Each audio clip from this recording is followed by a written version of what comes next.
entertainment, showing gardens of my vision on my phone. But your coping mechanism, but I know myself so much, can't feel that difference. I'm so enticed with you, baby. You got it, switching sides on me, baby. You got it, I'm so enticed with you, baby. I still see HD, and I still see, just how to see 1080p. I still see HD, just how to see 1080p. I still see HD, just how to see 1080p. I still see HD, just how to see 1080p. You might miss a moment. I've been trying to make this house into a home. And I don't mean to kill your mood, but I'm thinking we can lose control. I'm so enticed with you, baby. You got it, you're switching sides on me, baby. I'm so enticed, but you can only make it last so long. I still see HD, and I still see, just how to see 1080p. I still see HD, I still see, just how to see 1080p. I still see HD, yeah, you know, just how to see 1080p. I still see HD, just how to see 1080p. So can we resolve this illusion of love? We just need a resolution, illusion of love. We just need a resolution, illusion of love. We just need a resolution, illusion of love. We just need a resolution.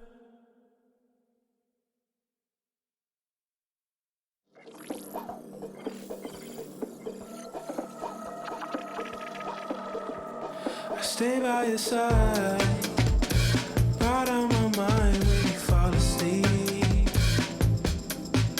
If you know where we could go, I figured it out. I'm right by your side. It ain't been the same since we last spoke, but you know where my heart stands. Oh no, yeah. Remember that time we used to ride, we switched the side. I left your ass in the rear view. You ain't out in my banks anymore. Remember that time we used to ride, we switched the side. I left your ass in the rear view. You ain't out in my banks anymore. I still see your eyes, still on my mind like the first time. But it's all just still the same. You'll figure it out. If you know where it goes, babe, let me know where it's gonna rise. When you go where she won't, oh no, you're. Remember that time we used to ride, you switched the side. I left your ass in the rear view. You ain't out in my banks anymore. Remember that time we used to ride, you switched the side. I left your ass in the rear view. You ain't out in my banks anymore.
assumptions will wait. You gotta know sometimes you're way. Sorry I'm not that solid, but would you pull me up someday?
Satisfying you. Now the colors inside this flame, making you.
Hey, what up, fuckers?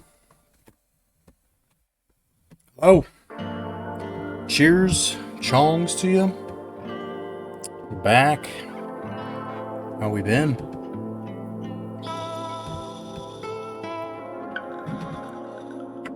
How are ya? What is happening? Is there anybody in here?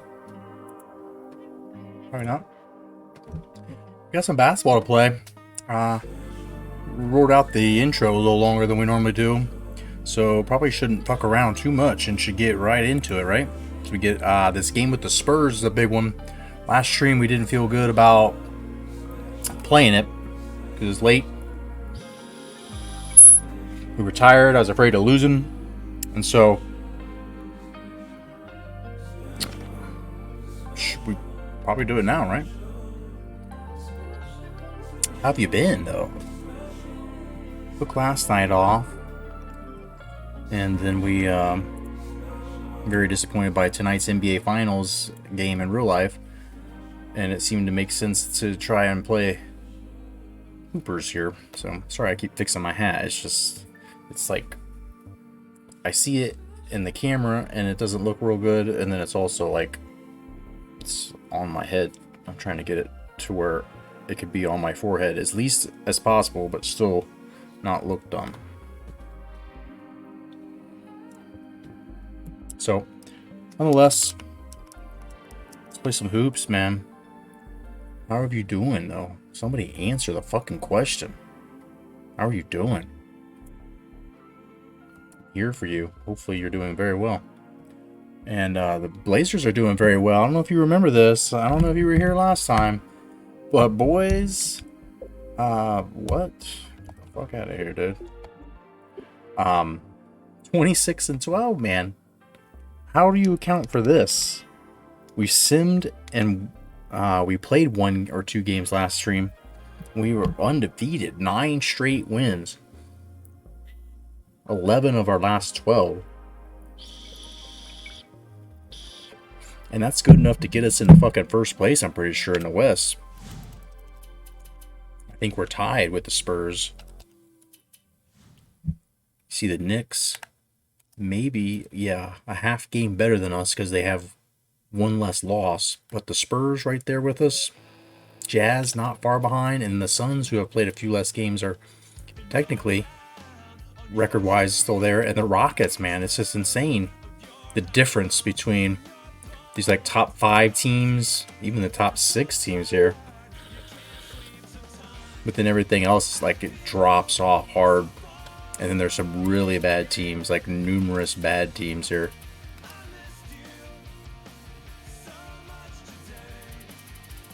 But I think a playoff run is fairly safe to assume. Even if we go completely terrible after the All-Star break, we only really need to win like probably 14 more games, like get 40 wins, almost 500. I don't know what this music is. We're emo tonight, I guess. You guys like that? You want to be emo? I don't mind good emo music, but this...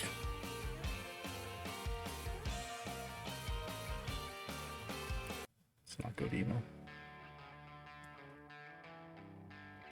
But, yeah. Let's fucking get stoned. Let's play some basketball. Let's get into the All-Star break. No excuses tonight. I'm going to play whatever games make sense to play.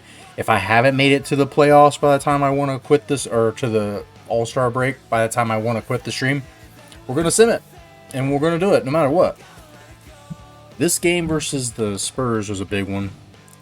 And it also is a matchup that haunts us. This is a game, against a team, the Spurs, that oftentimes we lose against, win or sim. The game, just our team doesn't match up as well. But, I mean, look at what they've been doing. They beat Cleveland by 34, shut them down to 64 points. They shut the Clippers down to 70, but we did too. And then they beat the Lakers by 3, holding them to 84 points. Coach Dickey, or front office GM, whatever his name is, and then our boy, I can't even think of our coach's name, dude. Nate McMillan. We are stressing a very Spurs like team first, defensive first, hit the open threes, but most of the time take good high percentage shots and make you beat us, dude. Like, we're just not going to make many mistakes. We're going to run it and gun it, and we're going to get probably about 100 points. That's when I'm playing with them, for sure, usually. The chemistry's up to 27%. Like, what? We were at like 1 and 2% last year playing all the games in hopes of avoiding relegation, or not relegation, but our guy getting fired. And so you dodged it, and we've made it to this point where, you know, Conley has ascended. He was our assist dude and still is when I play with him, like good for 10 plus, but he's become a scorer. And it's not just when I'm using him, he's a 90. The dude is top 5 in the league for sure, I feel like, as a point guard now. Top 10, maybe, if you can. I mean, top 5 in the West. Brandon Roy, you know, has taken a little bit of a back seat. He has adapted. He is bought into the team first. He's a 93 overall. He's going to be looking to get paid next year. You see, he's getting minutes, and he scores when he has to. Like, it's just one of these teams that, whatever the matchup is that's given us, you know, reliable points, we keep going to. And so Brandon Roy's career high is only 29. He's had 27 this year. But it's not necessarily his job to pour in the buckets. We got Paya here to help with some of the scoring. You see he's averaging double digits. You got Aldridge getting double digits and almost 6 rebounds. Miles is almost double digits. It's just whoever has the hot hand. And then Morrison off the bench can get hot quick. Thad Young, Channing Frye, they can all get buckets on demand as needed. You got Josh Childress here, who's probably the oddball. Like, if you look at everybody's field goal percentage, look at this, you know. Conley's isn't super, I guess. He's hitting 38.5% from 3. Roy, 44% from 3. Morrison's 41%. Thad Young, I didn't even know what. Basically 59%. And then Childress, you know. Yeah, his shot is funky. It's hard to get figured out. But the 0.5 steals, the 0.4 blocks, the chance for him to develop and do more of that. Not a bad rebounder, especially offensively. Helpful there. Then you got our boy Ha down here, who's, you know, thankful to get any minutes when he can.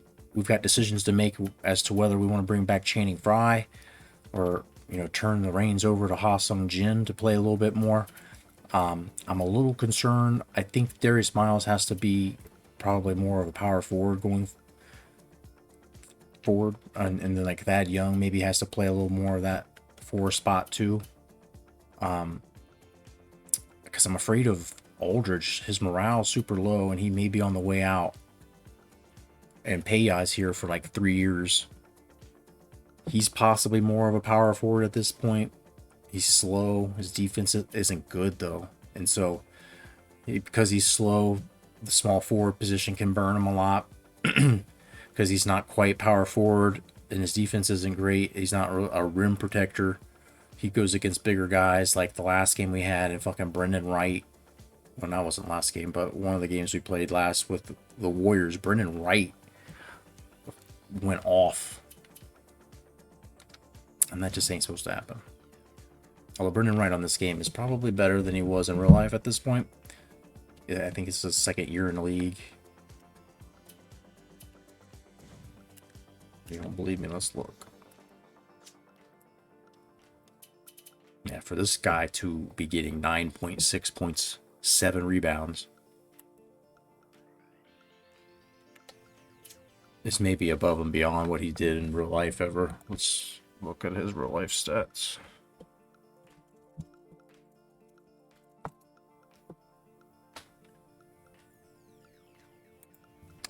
If we could even find him.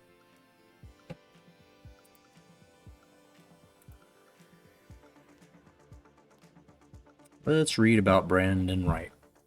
American former pro basketball player. Growing up in Tennessee, fast became a standout at his high school. 3 Mr. Basketball titles, dude. That ain't no joke. Feat no player at any level had ever done in Tennessee. Leading his high school team to 4 consecutive state championships. That's no joke. Eventually recruited to UNC. In his lone season, he was named ACC Rookie of the Year, ACC All Second Team.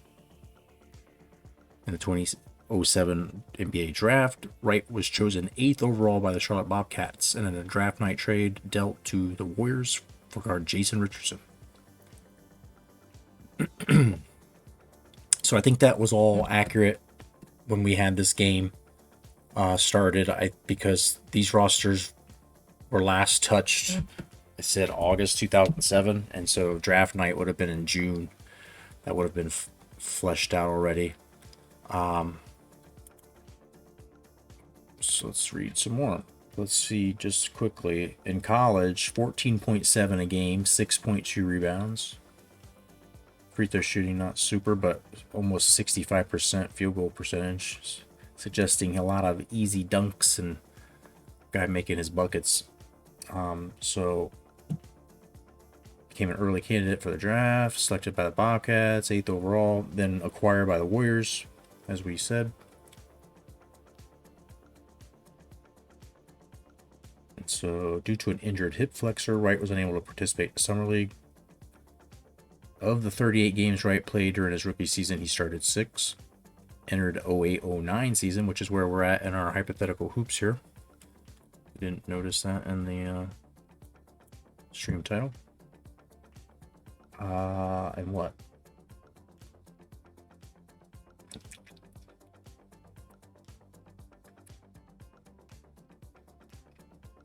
Averaged 4 and 2 and 4 points, 2.6 rebounds. His first year.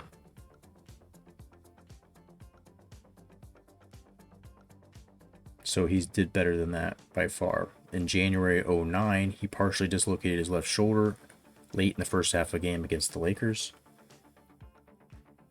October 14th, 2009, which is essentially early or the beginning of next season for us. The Warriors extended his contract till 2010-11. Damaged his left shoulder capsule during practice. Right before that, actually, October 2nd, underwent shoulder surgery and missed the 09 and 10 season. And so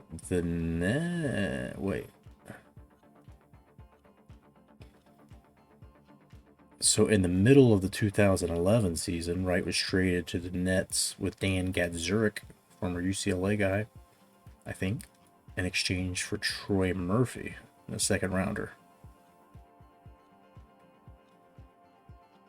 So I don't care about any of that, really. It's all nice to know. This is where 8.3, 4-point rebound. That's probably better than what he's doing. Or not. I mean, that's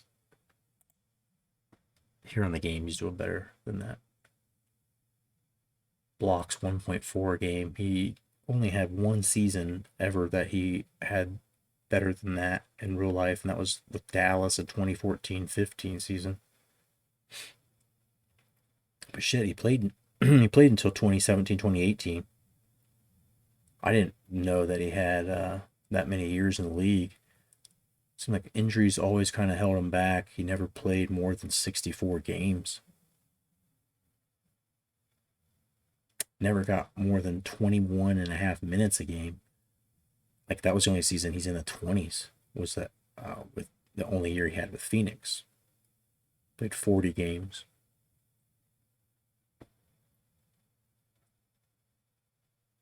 Yeah, the highest rebounding per game he averaged was 4.9 that same year with Phoenix. That year with Phoenix was kind of like a resurrection, and he's got fucking 40 games, though. The guy just could not stay healthy, it seems.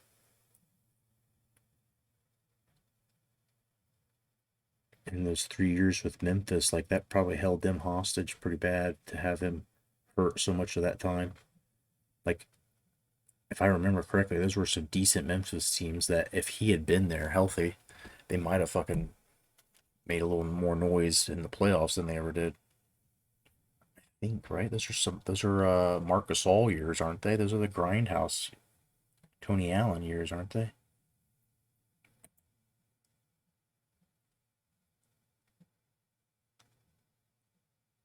They made the postseason, affected by several injuries, swept by the Spurs. Yeah, Tony Allen, Mike Conley, our boy, Marc Gasol.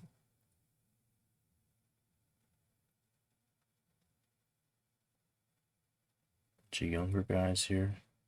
Zach Randolph there. Yeah, I mean these are the years that I remember them being like legit. Vince Carter, Matt Barnes. I mean this team's probably better than I even remembered it.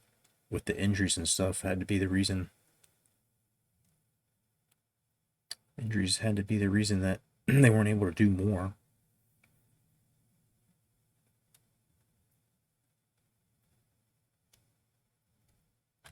So you love to see it, right? There's more of the hypothetical hoops aspect of this. Is Brendan Wright's good? He's alive. He's healthy, which is not real life like. Ah, shit. Anyways, well, there's a little history lesson and walk back in time. And yeah, this Warriors team is just like they're built with a bunch of jobbers and players that who in real life, if you assembled these guys and they all stayed healthy, yeah, this probably wouldn't be a bad team. Like it's a bunch of guys that can hit threes for sure. They just fucking like kind of like the Splash. I mean, like I've heard people say Baron Davis is the original Splash brother. I mean, this team is like every time we play them, they just fucking launch threes, and then Brendan Wright is getting rebounds. Matt James, Baron Davis, they just walk to the hoop sometimes and take layups from us. And then Beardrins always comes out of his goddamn mind. He is averaging almost 9 rebounds a game, but he always seems to just play well above any logical expectation for the Latvian, who's an 84. Still young. This is, one of those guys again who real life never really strung it together. But do we have any messages? What do we have to do here before we play this game? Looks like it's all good. We all don't remember Jameer Nelson got traded again. I think that's like 5 times this season. I think he was traded back and forth on 2 teams now. I think the T-Wolves did that to him, and then now the Sonics have. But Spurs, and then a pretty tough Rockets team who's lost 3 straight. One of those to us, you see 93 to 100. And Sacramento beating them is especially curious because look how bad they are. Mike Bibby is back. This team is better than the 8 and 28 team, whatever it was before Mike came back. And he was having one of his best years statistically. Would have been better than anything in his real life. But then we got a couple games with Mavs. We'll probably sim those. Magic are especially bad. This should be an easy run to sim. I don't hope, or I hope we don't mess it up. Hornets aren't bad, but yeah, we'll just rip through there, sim all that. And then at that point, we're pretty close to the All-Star game. We still have 5 more. Raptors aren't great. I'll sim Bucks, Kings again. So we'll play the Warriors, who are they're not much above 500 at this point. Things are starting to go south for them, but they beat Phoenix. I mean, this team's just, like I said, it's dangerous, but if any of these guys are hurt, their shit's gonna sink quick. So we'll play the Warriors game. We'll play the Spurs game. Like 343. We'll play the Rockets game too.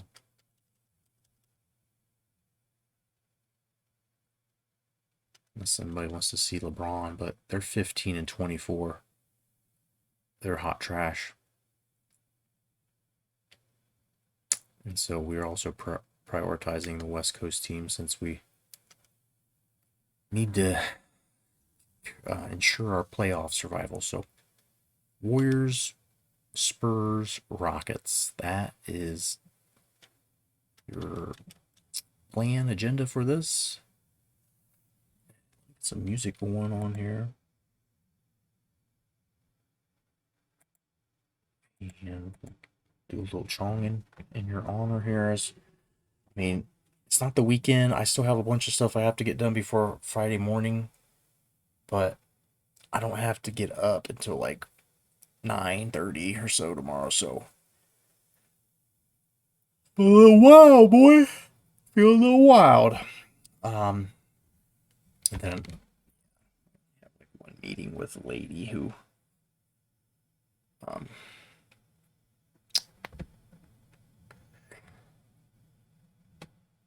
yeah, fuck it. So all right, get it on. We're supposed to get some music on here. Would you like to schedule your practices? So I need to remind myself what I just did. I feel like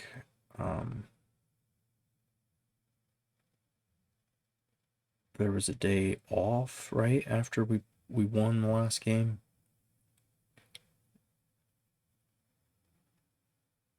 I wish I knew if we had a practice on that last game.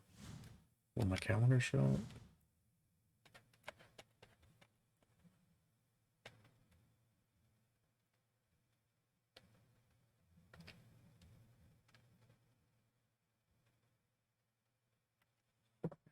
Idea what I had done practice wise. So let me just look at our guys and see.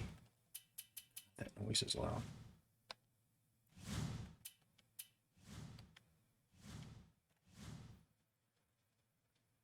Fatigue, pretty low.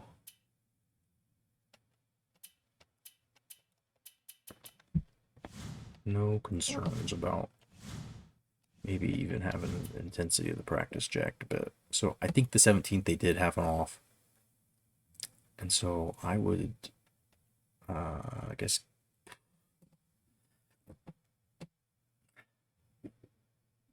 give them this off. Make them practice here. Make them practice there. Day off. Practice. Practice. No. Day off for the Cavs. Game. Practice. Game. Day off. Game. Practice. Game. Day off. Game.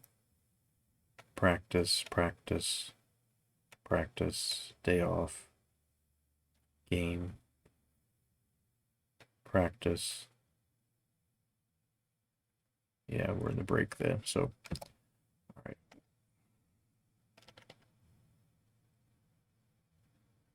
Game here, or practice here, practice there, off, practice, off, game, practice, game. All right.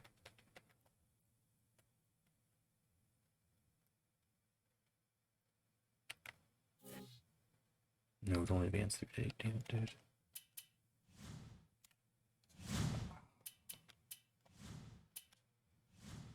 Please make this harder than it needs to be.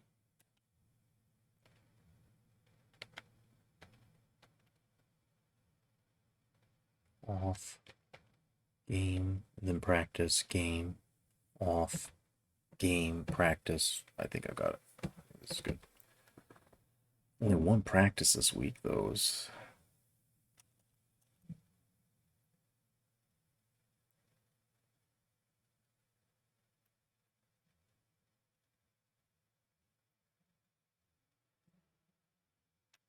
I'm gonna make them practice this one too.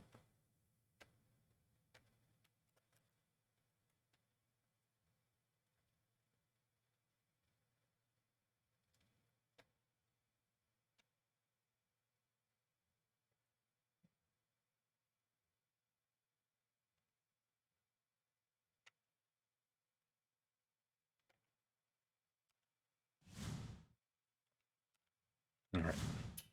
Decisions, man. It's just like get so analytical about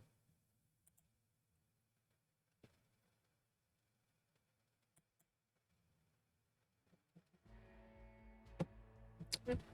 Do this for you all. We want the right decisions. Something we're doing is working. We're 26 and 12. After 1 year, I make a few moves. Few moves. I don't know how to speak anymore. But I mean, we made some moves. We've got a couple guys who aren't super happy, but I mean, for the most part, we're keeping everybody happy. The team's incredibly affordable right now. We've got money in the bank though, so like even after next year when Brandon Roy wants paid, at that point it might be time to pay Conley and Odin too and stuff. So it could get a little crazy. But we have enough money saved up that I think we can even go 1 year of absolutely blowing the fucking budget. But the time to win, I mean, is like, we've got 3 or 4 years here, I think, pretty safely that we can count on this core being here. Brandon Roy is the only one. We've got him on an option next year, so he'll be here for sure. So I think next year there's a for real expectation of fucking possibly winning it all. With Conley, him, Odin, that's 3 guys that should be in the 90s. That's a fucking nice, big 3 there. All young, homegrown here. And then we'll have whatever rookies. I don't know if Garrett's going to ever become anything, but he's a defensive stud off the bench. And we got Ha, we like to roll with him. Aldridge might check out, but I feel like these big men are like so replaceable. Channing Frye, Aldridge, Ha, it doesn't matter, right? Like, and we play Miles at power forward, like I'll get some points with him too sometimes. I think, keep Odin because that's part of the reason for this franchise that we're doing, this association. Keep Conley because that's Odin's boy. I mean, they've played together since high school. And then, try to keep Roy. Aldridge, in real life, he left. Roy is the guy that real life didn't work out the way it was on track to, or the way that, I'm sure that he would had preferred it to have happened. But then Darius Miles as well. Like, Darius Miles getting paid a lot. Stojakovic is getting paid a lot. They are going to either be stuck here or we got to get some kind of trade offer on the block. We have to, with those guys, kind of, I guess they're so expensive. I don't think there's much option to move them. And because they're so expensive, like, I feel like they're kind of just like keeping the roster for the next 2 or 3 years from turning over. Like, they're going to be here. And we just got to fucking plan on it. And we've got guys that like are small forwards, but Thad Young, who can play a little power forward or play a little shooting guard depending on the matchup, and then like Childress can play power forward some, and then he's shooting guard. At least the game lists him that way. So it's not like we're handcuffed. Morrison can play a little bit of small ball. He can play as a shooting guard or power forward if needed. Sorry, fucking bug flew in here on me. The window's open in here. So, yeah. Things to think about. These are the things that we, like to, try to hypothesize as we play this game.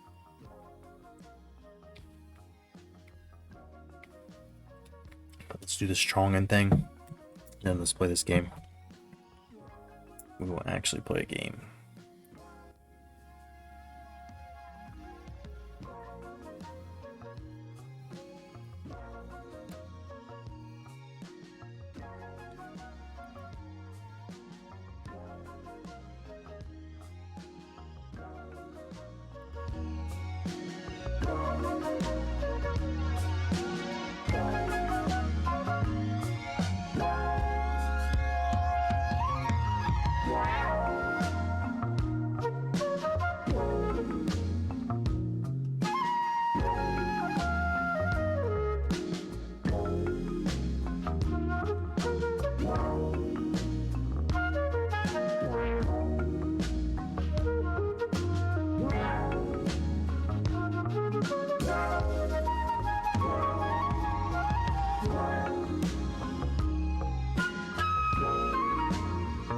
Right, let's fucking do it. It's enough wasting time.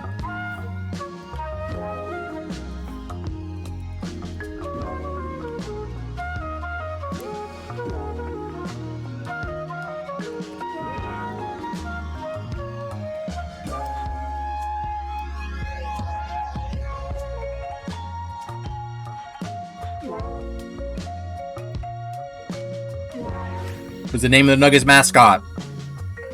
Rocky?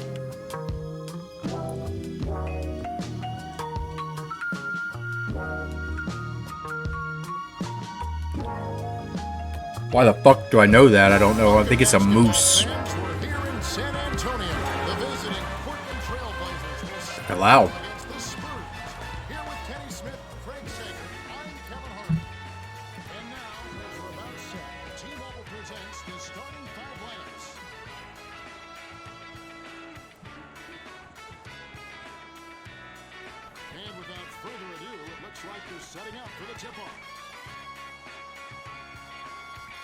Still really loud in my ears, so I turned it down though.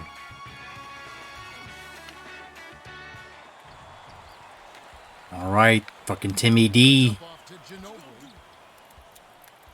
This is a battle here for first place in the Western Conference. Two teams with identical records. Oh, Diop. We'll let you take that. We'll let you take that. Alright, don't be fucking going to Aldridge. He's got Tim Duncan on him, fucking Hall of Famer. Go right at Tim Bowen's dumbass. Use our shot blockers to force them into tough shots. Sounds like a plan. Yeah, Craig, aggressive shot blocking in the paint is key to stingy D. You know, having that tall timber behind you really makes it easy on the perimeter, too. Oh, what do you do to stop that? Popovich just pointing at him. You do you. That shit is impossible to stop.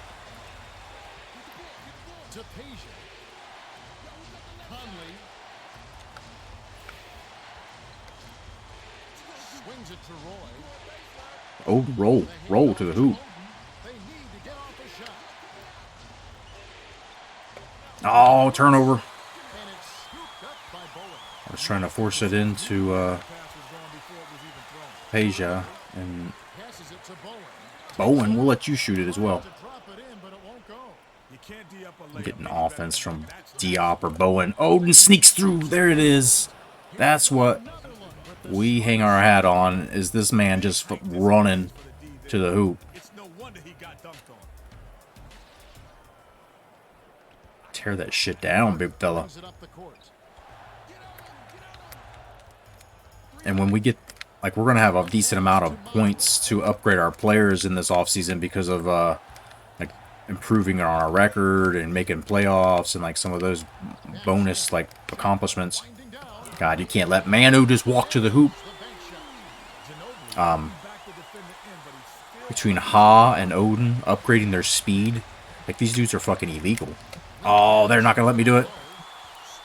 Conley, another turnover, and Parker jets it to the hoop. No one around. Aldridge gets through. Oh, damn, Diop. And this one got some heavy hitters going at it early.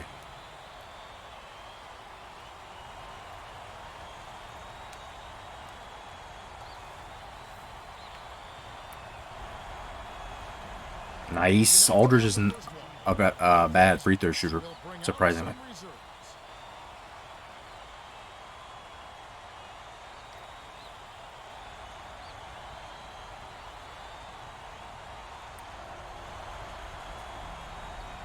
Gets that one to lucky roll. Duncan inbounds the ball. Just these turnovers to a minimum. Conley got 2 already. That's the difference. Bowen passes it to Manu. Has it down low. Bowen again trying it. Last layup by Bowen. That was his to make, but he let the D get to him. Can't do that on those layups. Channing Frye! Perfectly with the pass, and it's dunked home by Fry. Just over 7 minutes. That's why we like this dude, man. It's hard to let him walk in free agency. We're just not going to draft dudes. I mean, we're going to have fucking like 16, 18 guys on the roster. We've got first-round draft picks. We've got 2 of them this year. I don't even know what to do. But I've got them on the trade block, and the one, no one cares because it's ours. So the record that we have, as our records got better, the offers for them have gotten like last year's second-round picks. Like dudes that are not trade worthy. Conley, look at this. This is the evolution of him. Coming right at it. He's not ashamed or afraid to go in there. He does get his shot blocked quite a bit because he doesn't really go at the hoop, but he just kind of weaves and bobs in through. Always looking to get easy shots so you can't lose track of him. Find the angle to Fry, and sometimes he just gets what he wants. And that's why I'm you know, like hesitant to pay Aldridge, or if he's unhappy, let him go. Because I got a Channing Frye. I can play Oden more minutes. I can play Ha more minutes. We can play Miles at power forward. We can play, you know, Childress, Young at power forward. We've got Fuller on our bench, who we drafted last year. He could play power forward. He's like 6'7", 240. And at the end of the day, like Aldridge is replaceable, and he's in a shitty mood. I feel like he's holding our chemistry back. Oh man, I don't know how I got it in there. I meant to throw it to Aldridge. I hit Channing Frye instead. There you go. Maybe we knew. Just pound the paint relentlessly. High percentage. Absolute precision.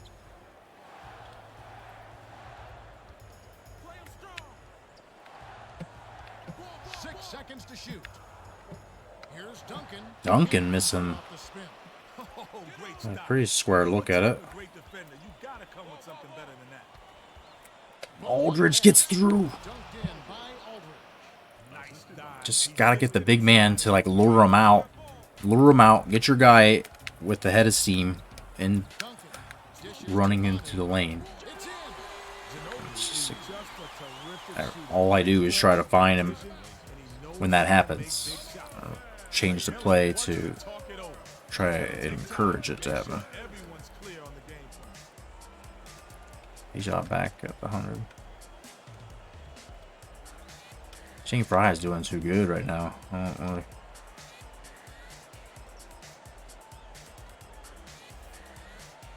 Both teams are going to make some substitutions.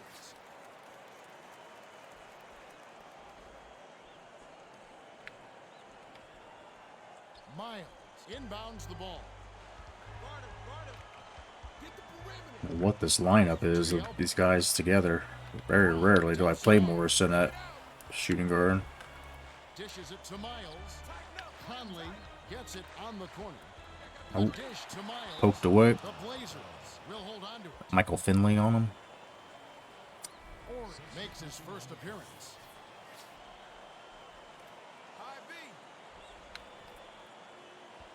They need to get off a shot. Conley dumps it off to Morrison. Shooter's touch on that last long-range three, and it was good. He is not a bad three-point shooter when he's wide open like that. Crosses it over. Morrison way out of position on D though. Not a bad decision, Kevin. He shot that one a little early, but he was wide open, so he knocked it down. Passes outside.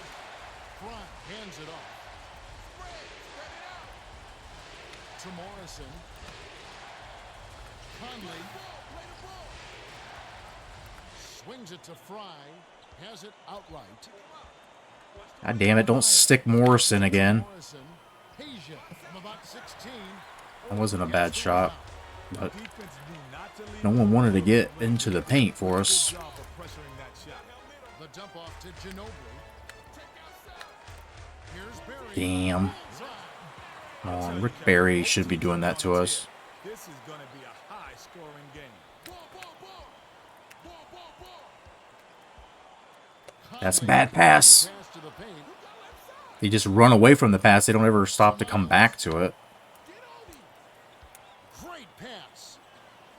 Wow, Channing Frye having a day. Isn't much of a score, but when you get a bucket from your role players, that's just great. He's got 8, I believe. The court. Conley pressuring up Parker. The handoff to Barry. Leads him with the pass.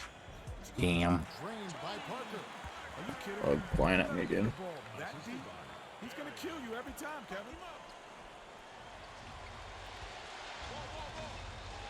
Outright. Might need to call a timeout to get this lineup switched up. Morrison hands it off to Miles. Oh, he missed Morrison cutting through. And Channing Frye, I thought the ball was going to get to Morrison, and I was already, triggering it for a shot, but it was Channing Frye again. To Barry. With the crossover. Parker.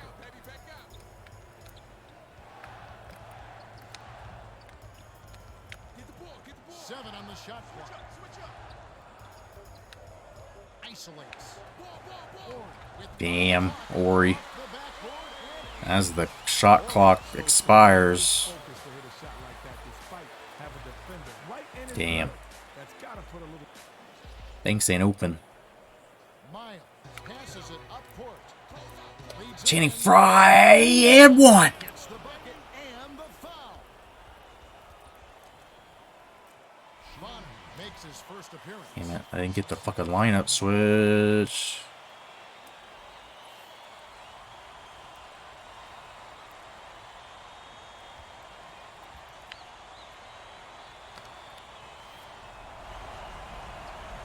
Nice. With a three-point play. Ori inbounds the ball. 2:01 left in the first quarter.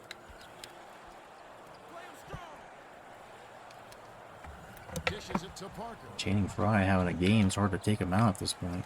Right wing shoots it up. And it's rebounded by Fry. Who else? Who else, dude?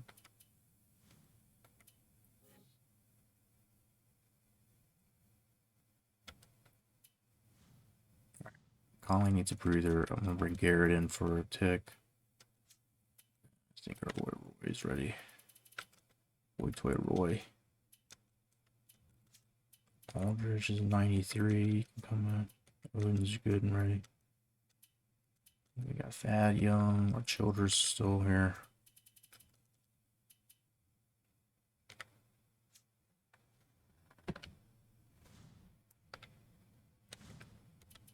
Kevin, if he can be a little more consistent with his mid-range game, he could be so much more valuable to his team. Conley dumps it off to Stojakovic. Hands it off to Conley. Oh, Channing Frye's luck runs out. Rebound. Parker brings it up the floor. Bound to miss a shot eventually. I mean, just was going out of his mind here with over 10 points, I believe. The steal by the Blazers. You can't force it inside, especially when the defense Bad is pass, expecting damn it. Stolen by the Spurs. I should have known better. Finley takes it up. Miles stops it though. Snatches it inside. Finley is in disbelief after that miss. Me too. Morrison gets it out left. Oh, Morrison can't make the easy jumper. He's supposed to be like at 90 in inside scoring.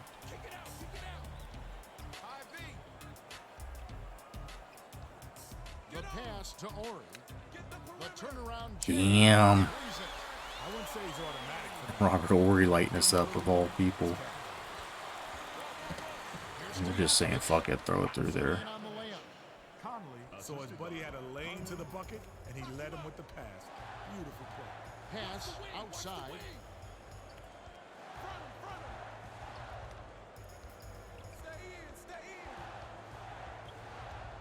To Barry. Backs down. Parker. They need to get off a shot. Hands it to Finley. Damn it. Yanks it down inside. Then Robert Ory. Grab the rebound and whips it ahead. Someone said Robert Ory and Channing Frye would be the ones fucking taking over this game. Buried from just inside the Two line. top teams in the West. Inbounds the ball. I'd say you can have that shit. We've reached the end of the first. And it's First a quarter, Still 3-point game. 8-25. Running it up and down the court, it felt like quite a bit. A little more offense just for kicks. Great shooting by both squads. Hold on to your seats. Conley need a breather for sure. So they're predicting a wild ride. You heard them. Whatever that fucking means.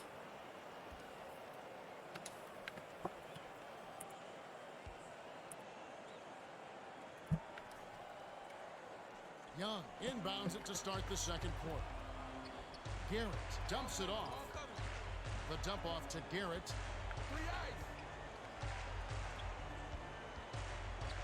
The handoff to Young. Dumps it off to Roy. Garrett Buddy, passes it to dude. Owen. Shot clock winding down. Goes up. Garrett, what is that? Couldn't wait to get a hand on that shot. He saw that coming all the way. Manu passes it back to the outside. To Duncan. Backs down. Takes it up. Almost a Aldridge has to foul him, but he doesn't They'll get go to the line for two. the two-pointer. Aldridge has 2 fouls now. A little concerning.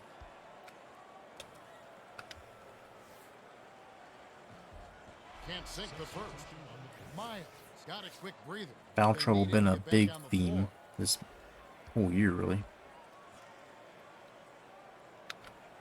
He's off on the second. Oh, brutal. Not the guy you want shooting free throws when the pressure's on. Miles hands it off. Low block. Young goes up. Young. Finish in traffic. Young is just a terrific shooter. Great form, great vision, and he knows how to make big I don't know shots. how that shot got in. Ja inbounds the ball. D. Miles is on Duncan. I'm not sure about that. I don't know who else to match up on if Aldridge is out. Duncan backs him down. Miles has got like the lockdown defender icon. Nice bucket by the 12th-year veteran out of Wake Forest. Odin Could be worse. tosses it up court Straight man-to-man D here. to Miles. Hands it off to Garrett.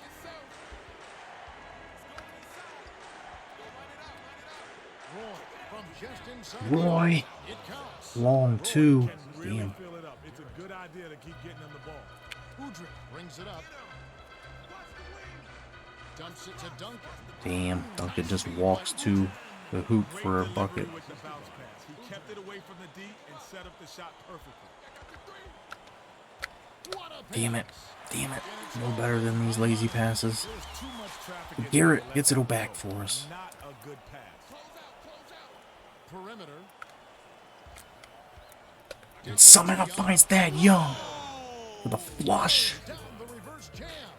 Great vision there. That pass led him perfectly to the bucket. That's Bowen inbounds the ball. One-on-one.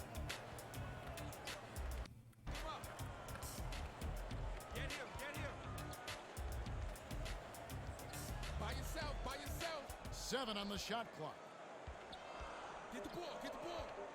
Down low baseline. Miles almost creates a turnover. By the smoke. Duncan That last basket was buried banking by it in Duncan. as the shot clock it's goes a off. tough cover when he gets it down low. Roy has it left wing. The bounce pass to Miles. Passes, low block. Miles. Just over 7 minutes left in the second.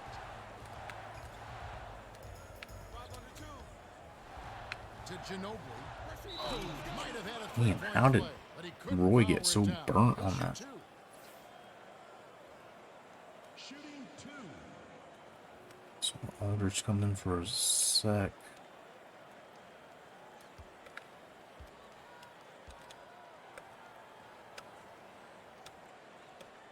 He knocks down the first one.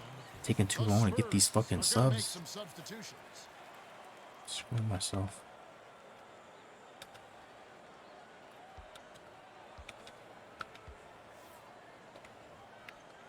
Gets them both.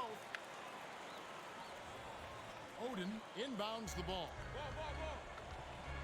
Leads him with the pass. Miles just runs right to the bucket. By Miles. By the time the D could react, it was way too late to stop it. That's how. Everybody going straight to the rack attack.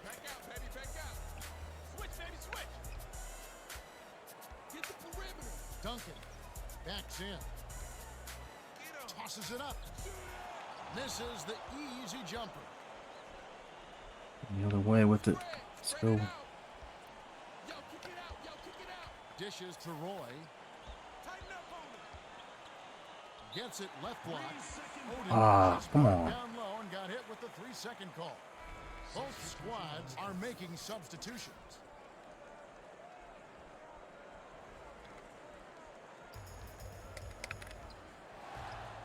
Ginobili swings it to Parker. Or feeds it to the outside. To Manu. Damn, how did I get so fucking off of him? Odin inbounds the ball. Ginobili made the D a non-factor on that. Bad young. He can get position on you in a blink of an In eye. slam dunk competition every game with him.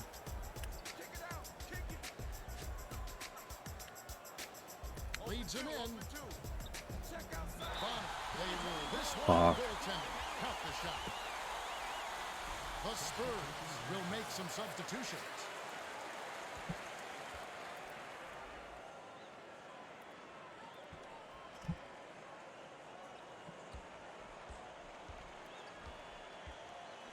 Morrison right to the hoop. And they get a goal 10. They'll give him the bucket. Peyton checks in for the first time. Head game shit going on here. Peyton the rookie. Guy the Blazers looked at. Thought about. Minutes left in the half. Ultimately went with Fuller and Garrett as well. I don't know if Peyton was already drafted. If it was not an option. 6 seconds to shoot. Right block. Here's Ori. Aldridge yanks it down. Was all over him with stifling D. That's his MO. No easy buckets.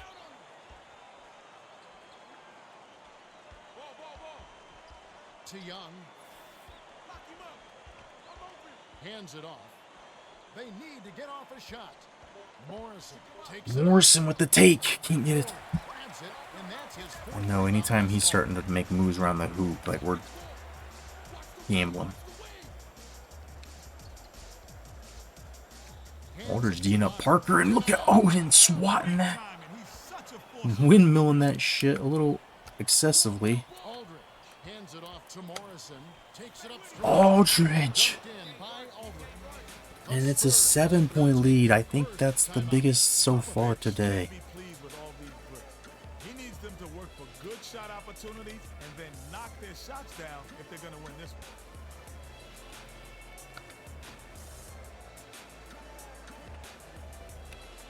Well, let's get back to Mix the up the action. lineup a Well, little both bit here teams before are gonna have some halftime. Just substitutions. keep any foul trouble. You get Aldridge out of there. Bonner inbounds the ball. Put in Fry eventually. They're D'ing up man to man. Or maybe Miles is ready to come back. Barry dumps it off to Bonner. 7 on the shot clock. Passes it to Finley. Finley can't get it. Off from 17 feet. That miss isn't going to shake his confidence at all. He's not shy about those mid-range J's.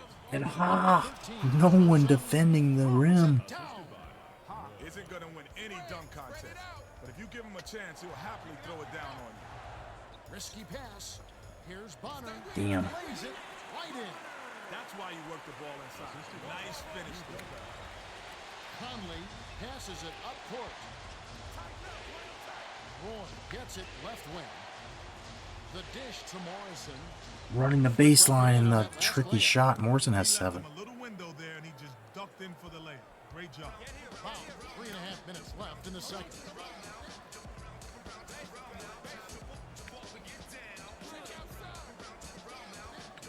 Oh my god, they both just stood there and looked at it as he leaves them in the lingerie on the court.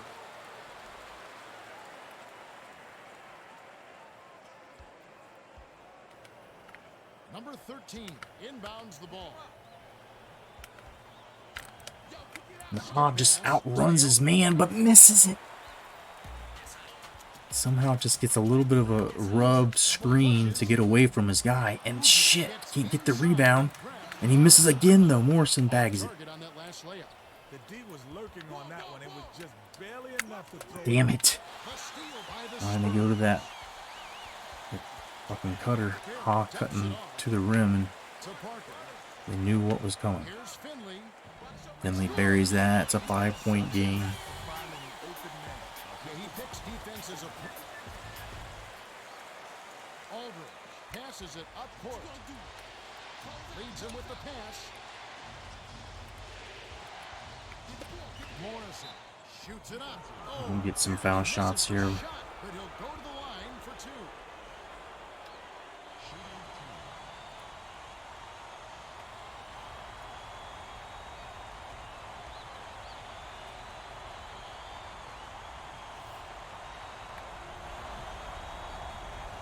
Nice. And he makes the first one. Both Finley sides bounce. will make some substitutions.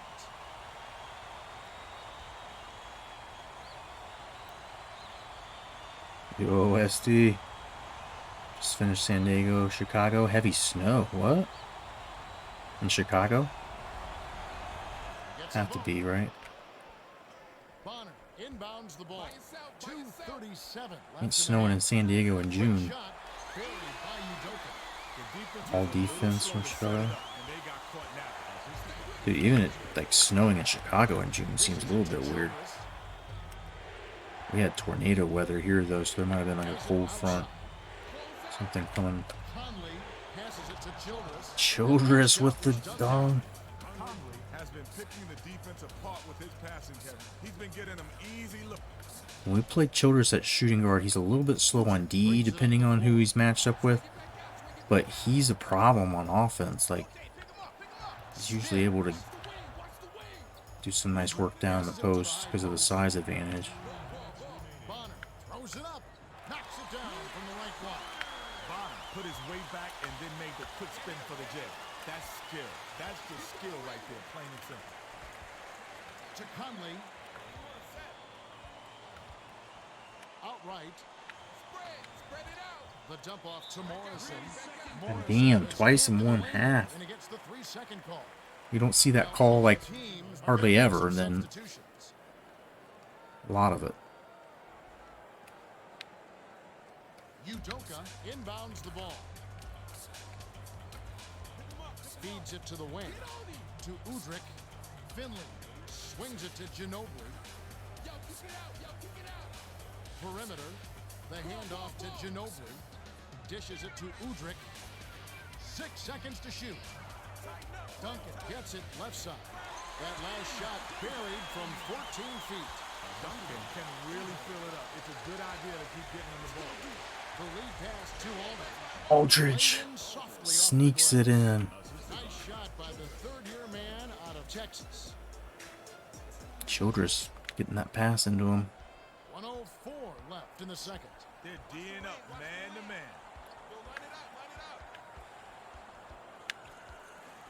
Dumps it to the middle. Duncan backs him down. That's 3 on Aldridge. Shit.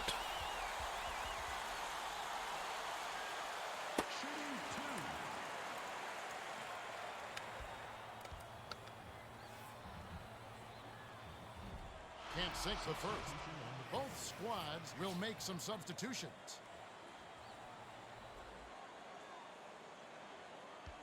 Had a big run with Ryan Matthews and Gus Johnson. Said power run. There he goes. When he said power run, he spread the words out. Good on number 2. Yeah, I like Gus Johnson. Inbounds the ball Good announcers. to number 13. Dude, Rips it sometimes I down. wonder, like, Beautiful pass. He's not if I the need to turn the greatest athlete, difficulty but he's got up, the length to stuff it home when he gets letting it. Haha get dunks like that.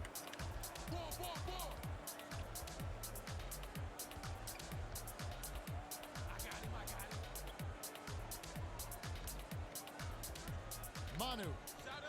Fuck, I just left Manu. Can't do that. Can't do that. Defense like that all day long. He's too good from downtown to be left alone. Dishes to Childress. Thought we might better get a chance for a 2-for-1, but I think we took too much time off.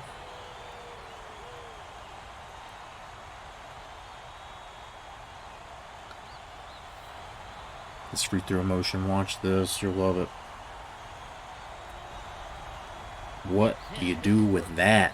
Both teams will make some substitutions.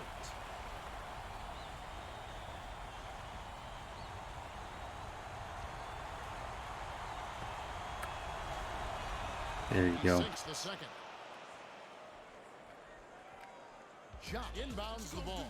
They'll probably hold Oh, now I see what you're talking about. San Diego, Chicago, not a baseball game.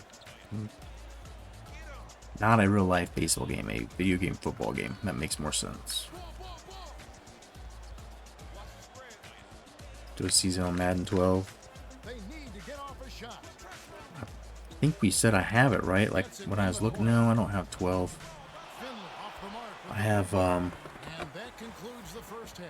The score. I have the version that goes to NCAA college football 14, and then I have Yep, we'll see if they can hold this lead. Well, Madden it's time 15. for our T-Mobile halftime report. maybe Madden 16. For San Antonio, Parker has had some great dishes. He's the assist leader with 5. Channing Frye, leading scorer, Frye is scoring well. and Morrison as well is a little surprising. Let's have a look at the team stats from the first Madden half. 12 might be the GOAT. Blazers have built a small lead by pounding the ball We shot inside. 80%. That's not something you can rely on. Nothing wrong with that. Can't keep that up, I don't imagine. But the fucking 80% only gets us a 4-point lead. That's a little worrying. That's a little worrying. So I hate that they just automatically start with this backup lineup in.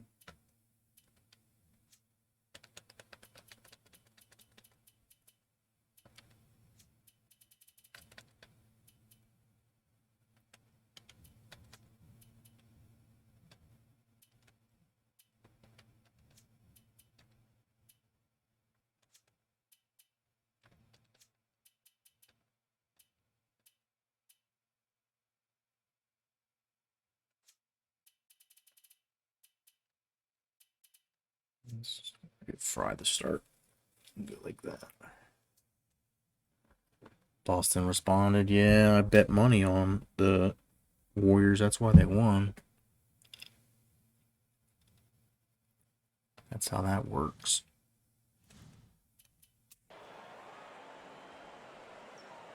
Draymond whines too much. Got in foul trouble too. Wasn't there, so they kind of, as soon as he fouled out, it was basically like the game's over. Everybody's just dead. Childress with the nice move inside, flashing signs of what he might be able to do. Feeling it, Kevin. He's definitely feeling it right here.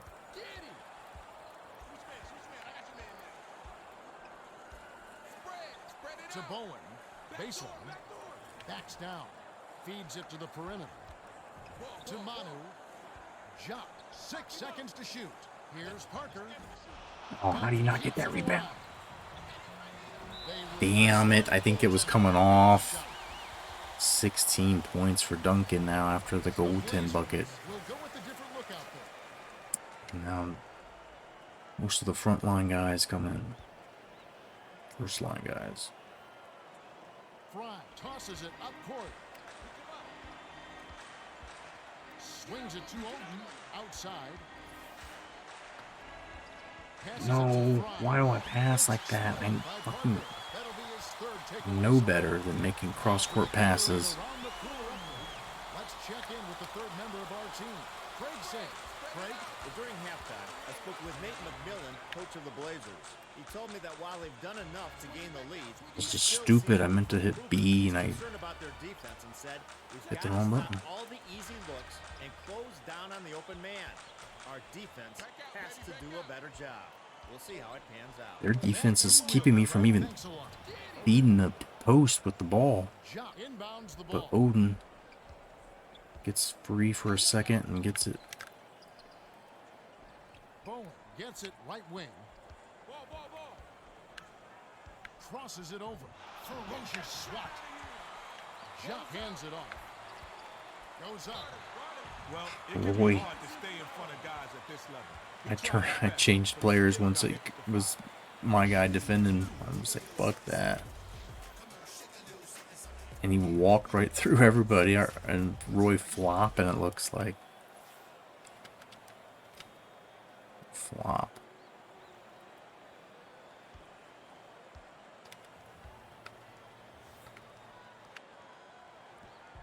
He knocks down the first one. Young got a quick 3-point break. game. They need him to get back on the Bring floor. Young back in. Him on Bowen, I feel like was getting us some easy points. He gets them both.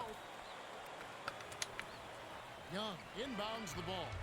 The Blazers still holding on to a small lead. It's anyone's game, Kevin. Shit, Every kept rolling, possession bud. counts. The pass to Fry.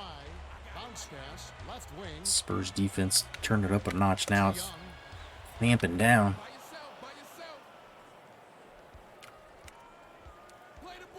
Straight man-to-man D here. Bowen, come on. Wide open look. Missed.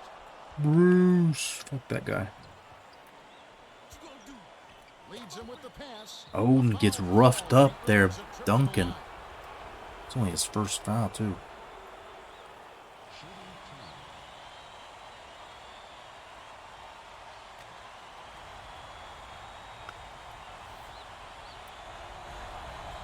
He can't This get is the that one bad. Miles is back in the game after a short rest. Reds got shut out by D-backs, yeah. The offense had been going crazy in like 8th or 9th inning last night when they almost lost that game. He sinks the Something second. changed. It just seemed like they were going to lose Inbounds today. the ball.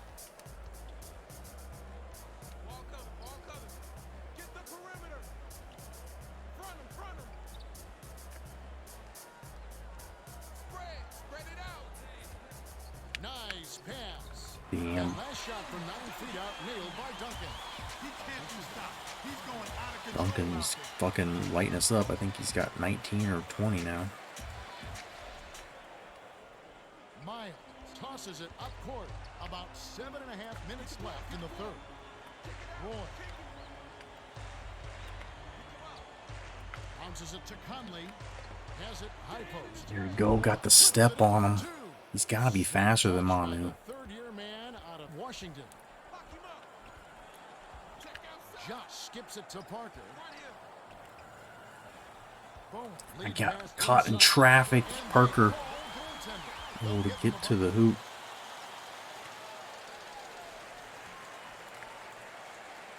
Odin inbounds the ball. Roy brings it up to Miles. Left wing. Here's Roy. Roy. Oh, boy, toy. Roy got in close, and even with lots of bodies flying around, used the soft touch to lay it in. Passes it to the perimeter.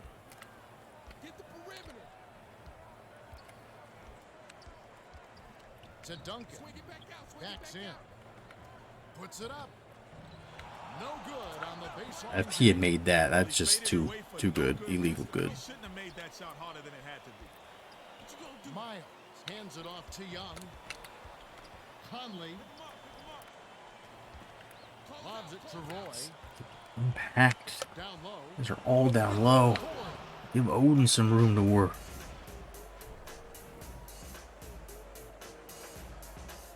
Got his man underneath the hoop. There's no defending him under there. Ja inbounds the ball.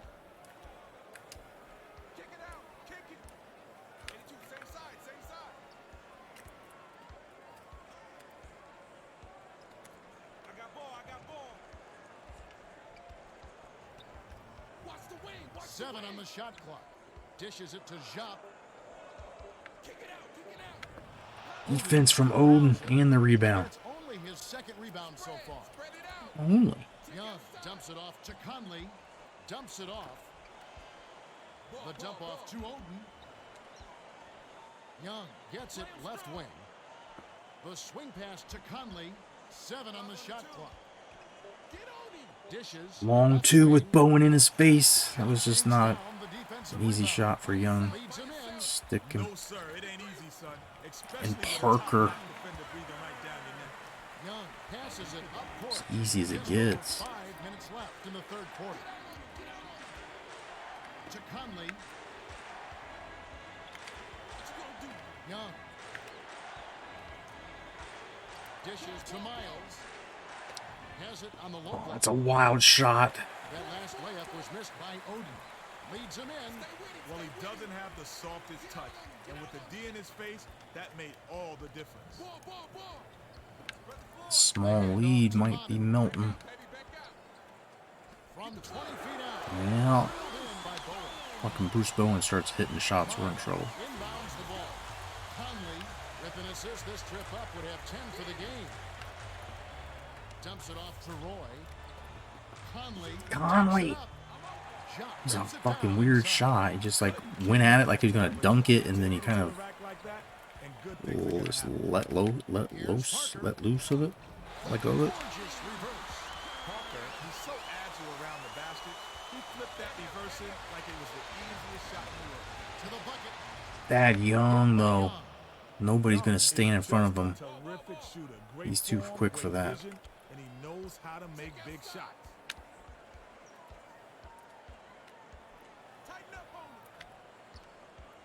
Parker dishes it to Manu. Parker passes it to the low block. Go. That last layup was missed by Duncan. Conley dumps it off to Miles. Hands it off to Young. Dicey pass. Left Nobody wing. doing anything here. Go. Shot clock winding down. Passes it to the elbow. To Odin. Odin. Rips it down with one hand. He's getting a highlight Just reel. wait for somebody to No, stand by the hoop. heck, make it the year. Now that was a dunk. Bowen. Dumps it to Duncan. Takes it up. Hands Duncan it with off the to up and down. Gets him. Beautiful pass, Kevin. Beautiful.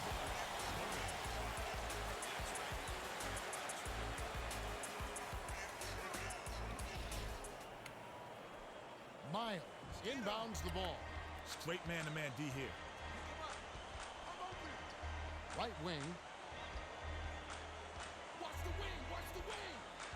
Young hands it off. Passes it to Roy gets blocked by Manu. Are you serious? rises and dishes. And that how? I'm all over him. Parker's half court, going out of bounds, and throws it perfectly to Bowen. How about Bruce Bowen? Miles just says, "I'll take it back." Still quick for his age. But what really gives him the edge is he devours tapes on his opponents. You can be certain that by the time he steps on the court, he's studying the scouting video over and over. He's got a game plan all Dunking laid on out. Miles is not really our favorite thing, but Aldridge has been in foul trouble. He should be good for the fourth, though. It's an invaluable tool, Kevin. To be the best in the league, you have to know yourself and know your opponent. Studying video makes that possible. Swing pass outside. They need to get off a shot. Looks to break his man down. Here's Odin. And one. And the Odin. Beautiful job to maintain control. Clutch as it Safe gets. The Spurs need to get a breather for some of their guys. They'll go with their bench for fresh legs. Still a lot of time here, but this one late in the third feels like something more.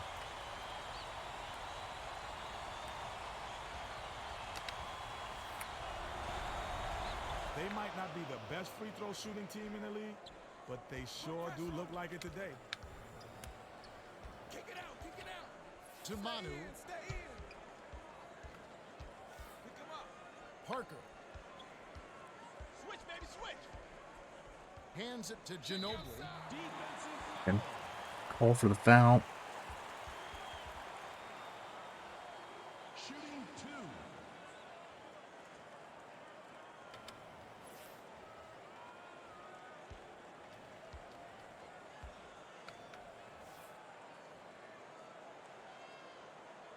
And he makes the first one. Well, both teams are going to make some substitutions.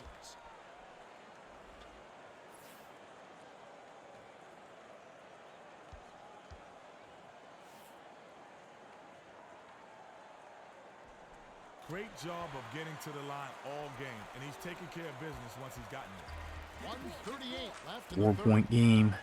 Minute and 35 in the third. Terrific pass. And Ha goes right through Ori. Is he going to get a chance to and one it? Yeah, there's no way Ori can guard this man. Both teams are going to make some substitutions.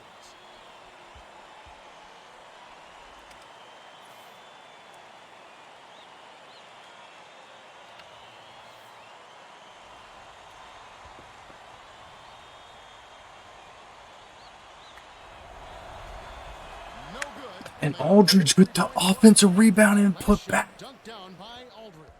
Too easy. That's Far too huge. An 8-point lead out of nowhere. 18 feet away. The shot no good by Bonner. Aldridge passes way down court. Bonner needs to rein himself in a bit. A quick shot with Aldridge! That's not what they needed. The last shot laid gently in. The Spurs call time. Took over there all of a sudden. Look happy. He's going to take some time to iron some things out here.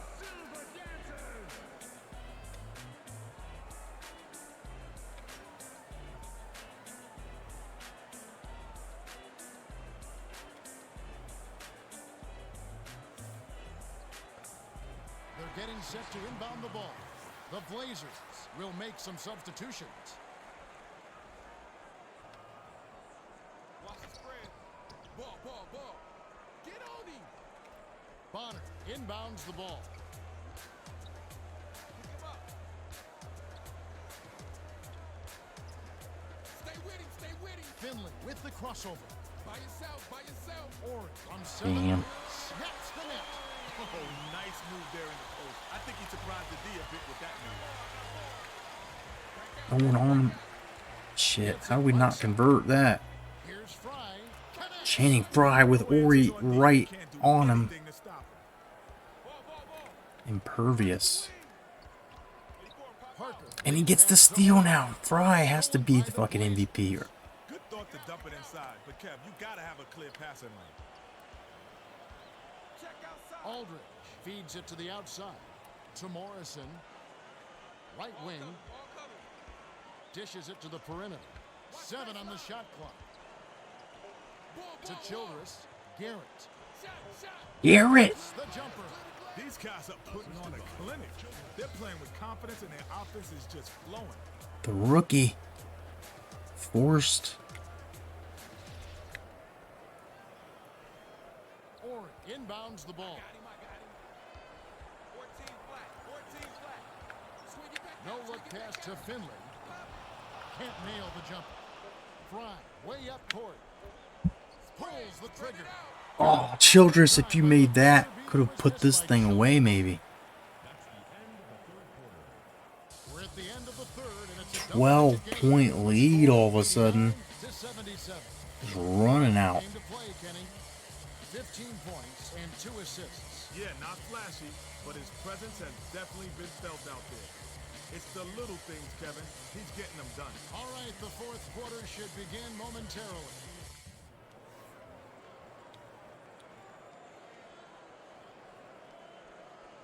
Fourth quarter. Smash them foursies. Smash the foursies in the chat. Bonner. And inbounds foreskins at the in the start chat, of the fourth. boys. And now our sideline reporter, Craig Sager, has some information for us. Craig? Well, during the timeout, I listened in on the Spurs huddle. Coach Popovich told his squad, hey, they're hurting us on the inside. Ah, damn. Shot well from long range. Ginobili. Back it in. They're not going to go away. To the top. See if it works, guys. All right, thank you, Craig.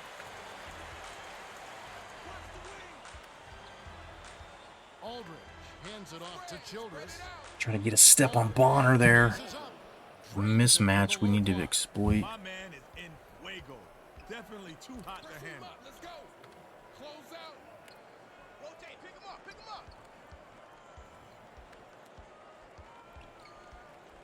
Ball.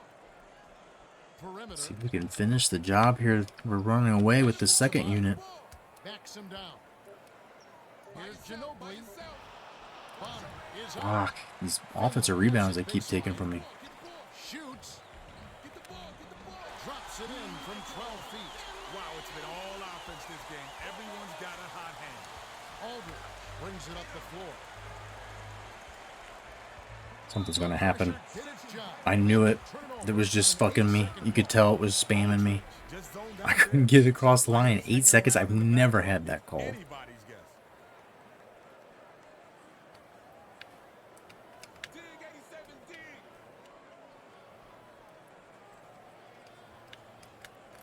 Bonner inbounds the ball. Tighten up on him. Hands it off. Watch the wing, watch the wing. Crosses it over. The kick out to Parker. Beyond the arc. Short That shot one's not in. by Manu. Ginobili tried to get it up quickly before the D could recover, but he may have rushed the shot a little. Channing. Fry It's rejected. the pass. Feeds Uh-oh. perimeter. Oh, Finley bricks it. Off target by Finley. Usually that's in. With the bucket here, He's you're that making it open. double My guy digit was game. completely on the other side of the court. You can't afford to play Aldridge. like those. Hammered in on that last dunk. That was ferocious, and he hung on the rim as to say, "You're back." Ball covered, ball covered. What you gonna do? Back door, back door. Switch up, switch up. To Ori. Backs in. Back out, baby, back out. Banks it right in. We're working Channing Frye over. Decent enough post game, and he showed it on that one. Stay with him, stay with him. Back door, back door. Fry. Swings it to Garrett. Anyone set. Get him. Has it baseline. Childress passes it to Garrett. Shot clock winding down. Fry dishes it to the Yeah, I couldn't even shoot it with Garrett. Couldn't beat the Fuck. buzzer. That's a turnover. I'm all for trying to get the best shot. I'm out of here. When the 24-second shot clock is down to the wire, you just got to chuck something up there. By yourself, by yourself. To Parker. Yo, yo, yo. You gotta help me. Outside. Ori pulls up from the elbow. God damn, Robert Ory. Parker, with that great feed, he's a natural with the ball. If you're open, he'll find it. Aldridge brings it up the court. Ball, ball, ball. Ball, ball, ball. Asia dumps it off to Childress. Passes it to the outside. They need to get off a shot. To Aldridge. Takes it up. Aldridge. Laid in with the deep Wild, three. ugly shot. Over him. He's got a sky-high field goal percentage, and that's because he's working hard. What is that?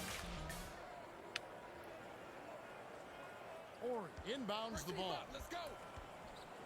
9-point lead is what it is. ISO, ISO.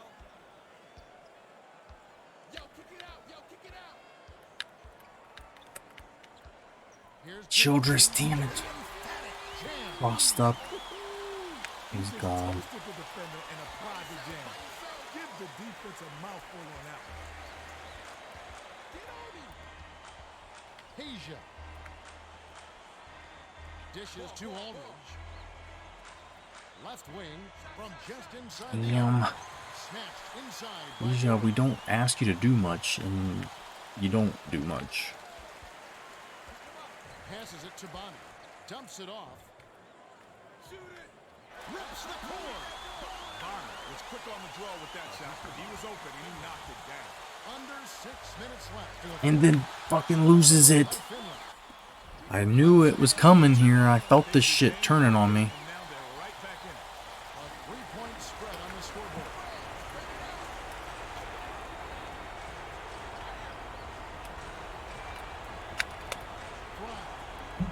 Channing Frye. Damn. Third rebound of the contest. Well, he doesn't have Gotta get the starters in here. And with the D in his face, that made all the difference. Oh, terrific pass. Lays it right in. They turned the tables. Their hustle and whole things has gotten them back in this one.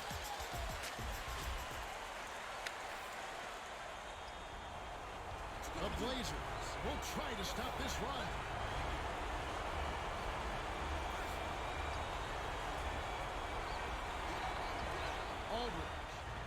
Oh my god, I can't get a bucket. Well, the deep pressure, and frankly, he'll miss some of It's those. not a great shot, but fuck, somebody's got to make one. Or he bricks one, finally. The defense couldn't have left him any more wide open. He's got to hit those shots.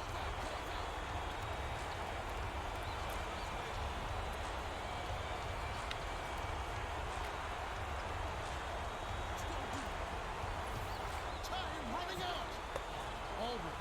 Aldridge! Finishes with No! touch. Well, both teams have been on fire. The fans love this kind of game, Kevin. Back out to three. Circle one, circle one. Tighten up on him. Watch the wing, watch the wing. One-on-one. Kick it out, kick it out. Bonner. Get on it.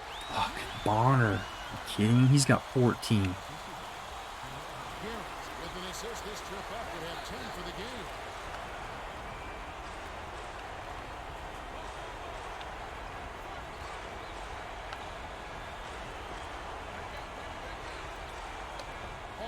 Aldridge! Sledgehammer. No prisoner. Beneficiary of some sloppy defensive play. Making Bonner look bad. Get the ball, get the ball. Childress! Called in. Just enough to stop it. I don't know if he blocked it or if he just... the footsteps. And we turn it over. Pull it away. Great reflexes. He pounced in and picked that one off easily. Fuck. Flushes it with the one-handed jam. Finley let it all hang out on that. Finley doing it to us. The Blazers call timeout. Ginobili has been attacking 1 point game still. We're winning. We gotta get these. Gotta get the boys in off the bench.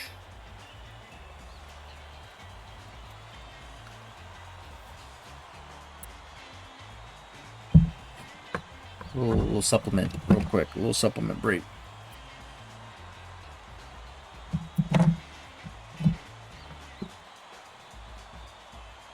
Well, it looks like they're getting set to inbound the ball.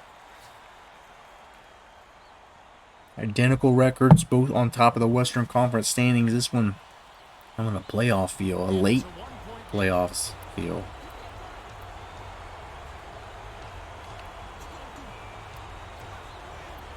It's got Duncan on him and it ain't making it easy. Odin, that's not gonna work. Nice block. Great job. No better than that. Forcing shit. with the crossover. Ginobili. Ginobili hits, of course. Of course.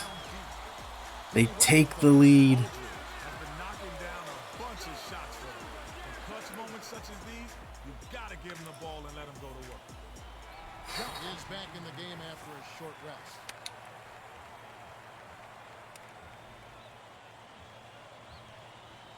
Get things back under control here. Aldridge It's all good. inbounds the ball. 2:47 Easy to the buckets, fourth. don't force it.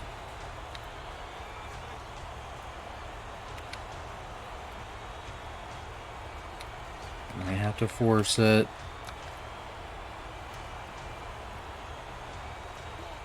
6 seconds to shoot. Conley. Why? Aldridge, Aldridge dumps it down with one hand. a huge offensive rebound and put back. Timeout. The score is tied at 101. 2:22 Aldridge is left in the continuing to game. get rest with these timeouts.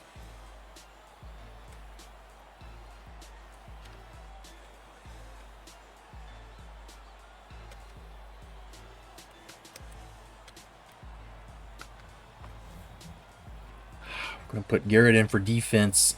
Try to keep him locked up on Manu. While we drafted this kid, it's the only reason we keep him around. But they need him to get back on the Thought floor. about signing Sebastian Telfair off the free agent list and letting him be Inbounds the our ball. project, but Garrett's better than Telfair already, and the guy's defense is like fucking all world, so he's got a very good Ginobili backs down. specialized skill set. Takes the lead.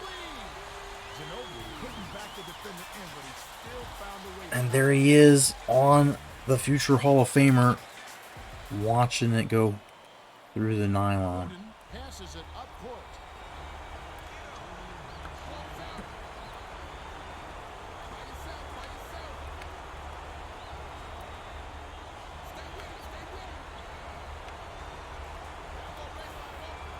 Oh, what a pass! 7 on the shot. God. Fuck. I should have took the shot when I had the chance, and then I Intercepted. get turnover here.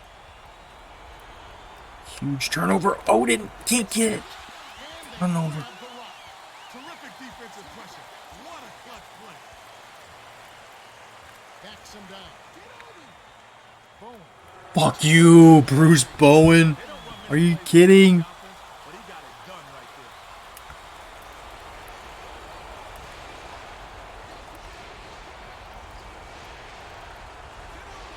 there. Damn it, I pushed the wrong button. I wanted B.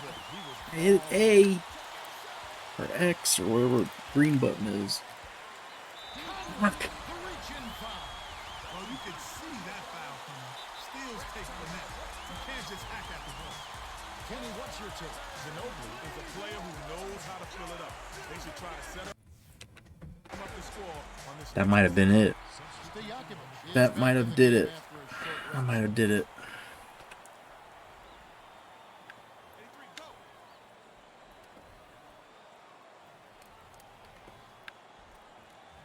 Tweet, right side.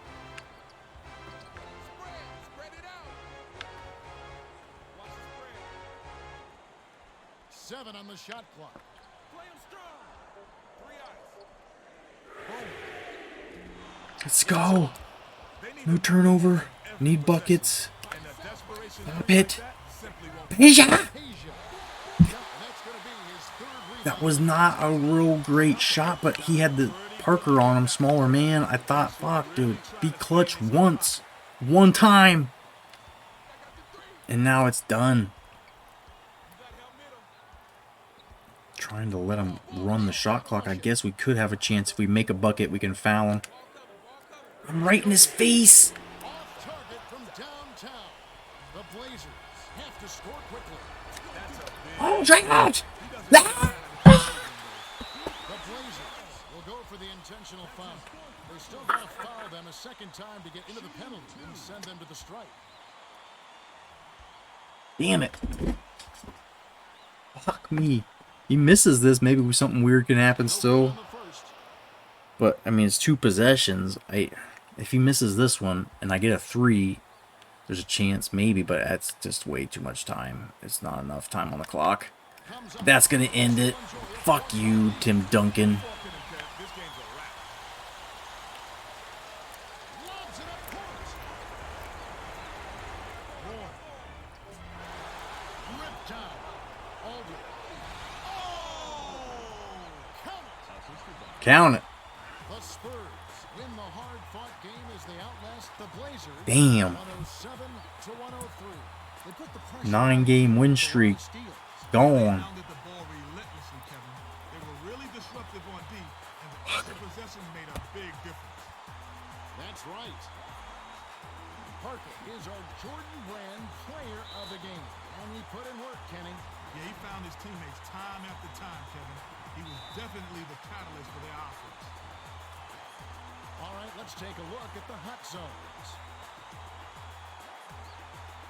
14 points, 11 assists, the 4 steals. A big part of it. Thanks for joining us for this presentation of the NBA on 2K Sports.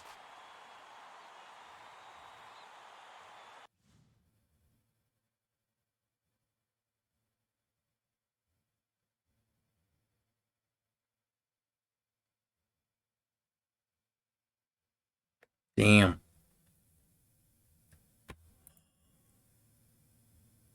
That hurts. That one hurts.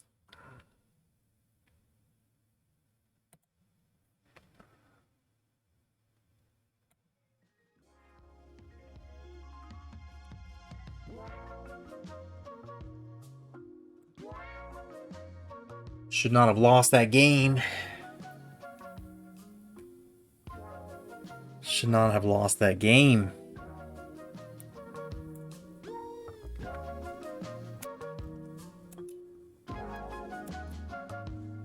Aldridge 26 and 8. He only missed 2 shots, and then one was at the end there where there's no chance or hope of a return comeback.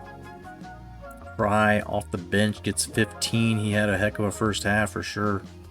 Odin, where was he at, man? He just disappears against the big boy, Duncan. Thad Young, 10 points off the bench. We were playing him, but he was tired. I couldn't get him in the game there down the stretch. We started to make moves for defensive purposes, letting Garrett play a bit. Morrison had good minutes when he was in. I just can't score well with Roy. He didn't do much for us.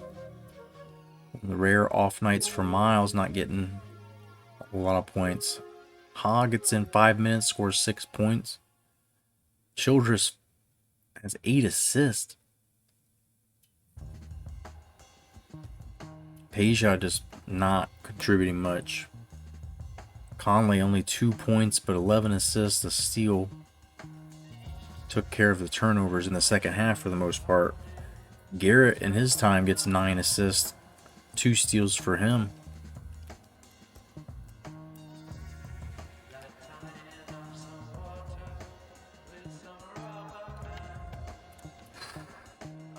Until I get to the dispensary this weekend, I don't have enough weed to fucking make that one hurt less. To stop the hurt of that loss.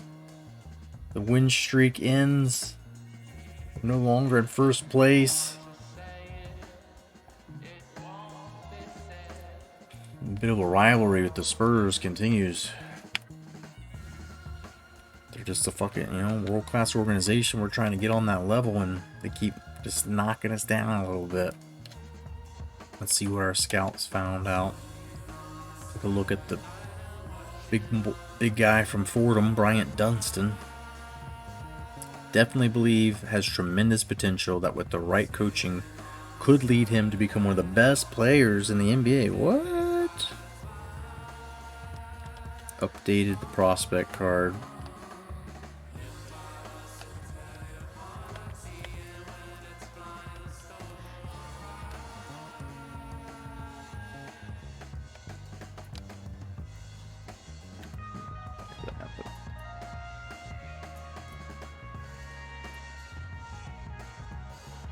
So, we haven't looked at this in a while where people are sitting on this list. I don't know if this list makes any sense. We looked at Harden and they told us he was trash. Our boy Dunston's moved way up the list.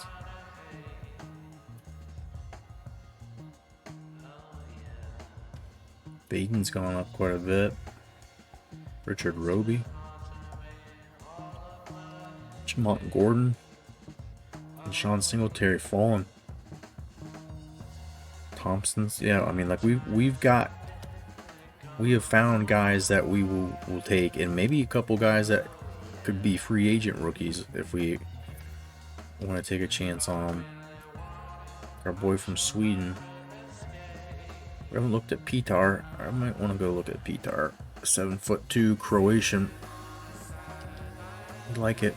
That's our style. Martin Zeno falls pretty far.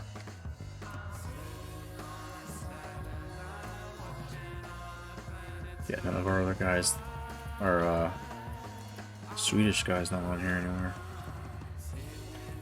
Alright, what do they say about our guy, Dunston?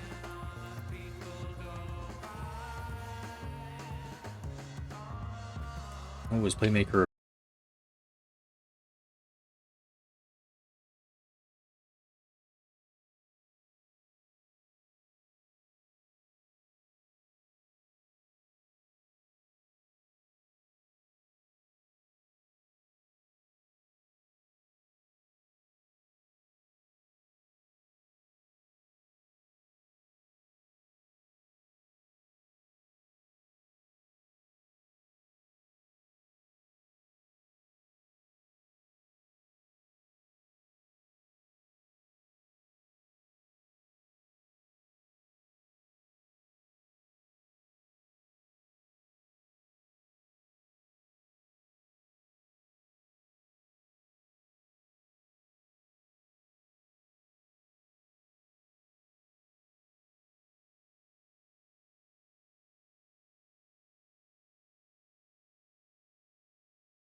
It's starting to come apart. It was too good to be true. It's too good to be true there for a while. 74 points only, man. You need this off day.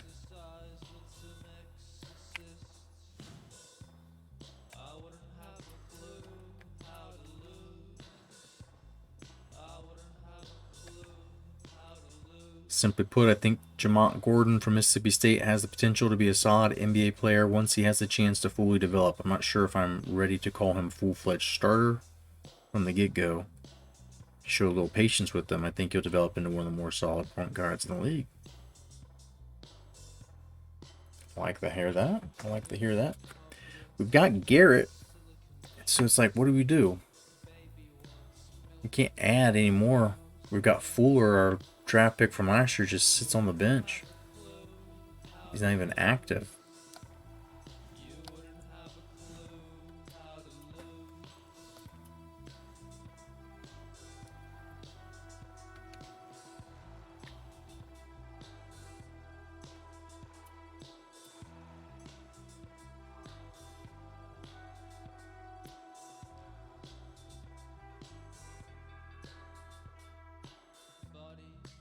How do I see?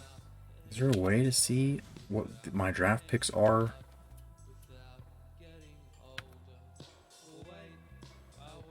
I have to go like make a trade or something, or like just go to the trade screen.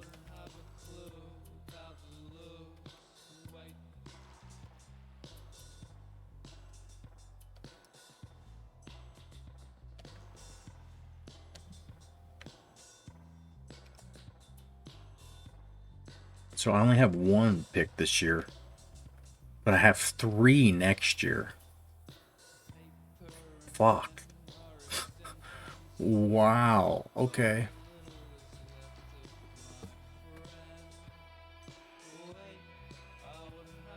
That's interesting. So I mean, it really just depends on where the pick's at. And if it's ours, like we're expecting to make the playoffs, it's not going to be lottery. And I think that's kind of smart than what we're doing right now with the scouting. Thinking that it's probably not going to be Hendricks or Harden that we get a chance at. Maybe a Dunstan. Maybe a Gist. But most likely like a Jamont Gordon. Jason Thompson.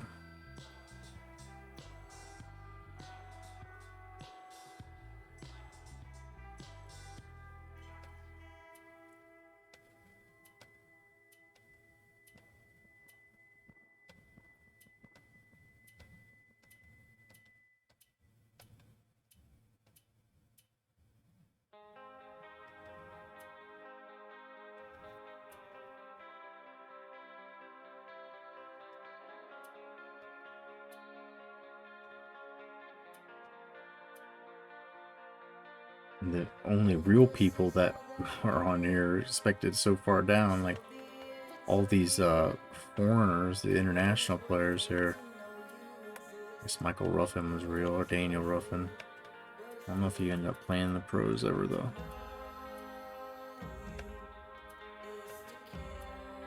We already looked at OJ Mayo and he's not probably that good.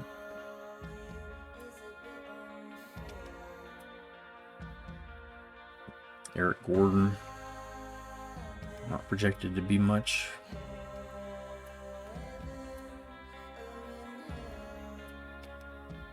Yeah, it doesn't make sense to look at any of these guys. We've already found a guy that we could potentially sign as a rookie free agent, and our Swedish fella. Joe Jones looked like he could be a nice free agent pick, or if we had a second round pick, gotta take later.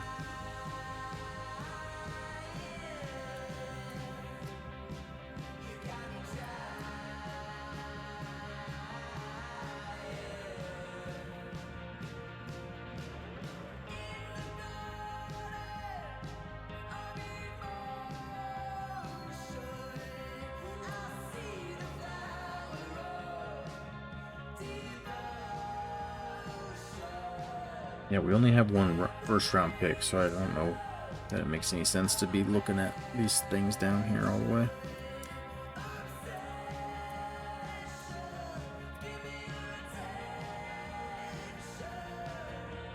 Our boy Magnus Walgren, I strongly believe is worth taking at some point. Or if he doesn't get signed, we gotta go after him, but somebody will. Somebody will.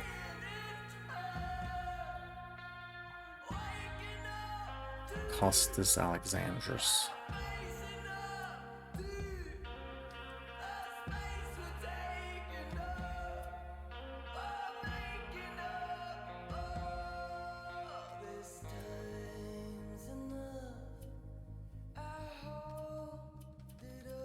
These guys are fucking Fs. Alright. Let's go look at Jason Thompson again. Let's go look at Charles Rhodes. He's a little undersized for a power forward. Zeno can't play power forward. He's definitely a small forward. Ransberry, I don't have a whole lot of hope for him. Joey Dorsey.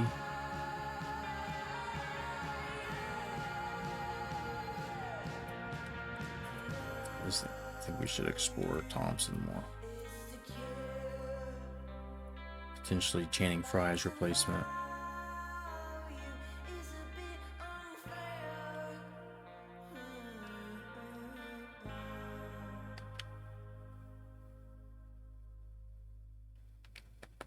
Right. Let's send again, see if we can get back on the winning streak against the Mavs.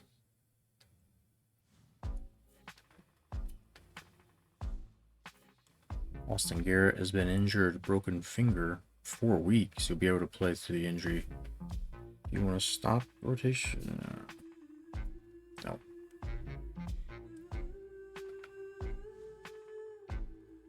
Another loss, 3 in a row now.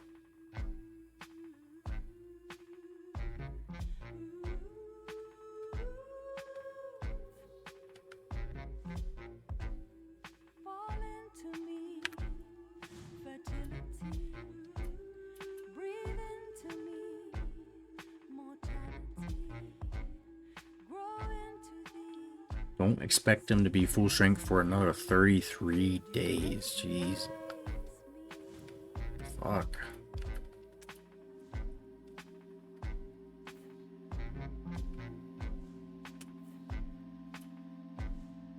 There, a win. We weren't even looking at the box scores. What the fuck was I doing?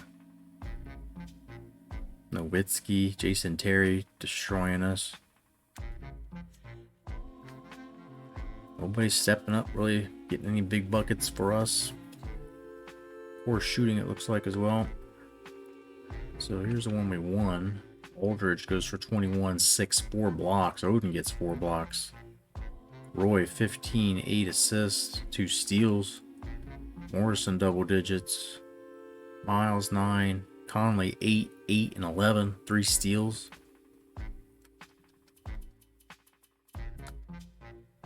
All right, back on the winning side. Back on the winning side.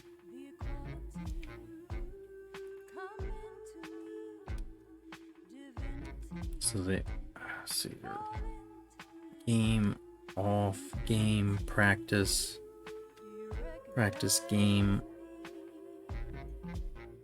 off, game practice game off.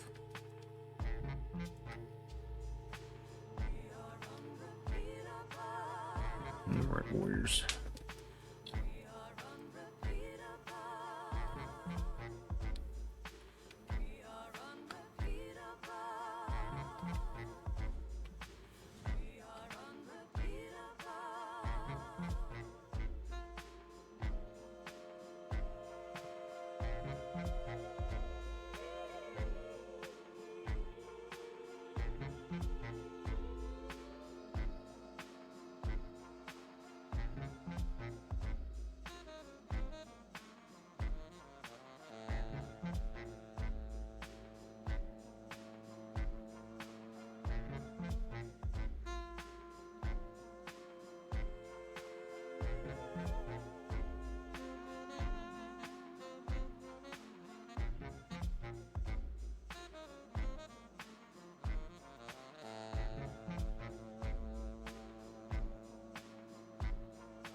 Alright, let's see if we can sim against the Magic. I mean, this is...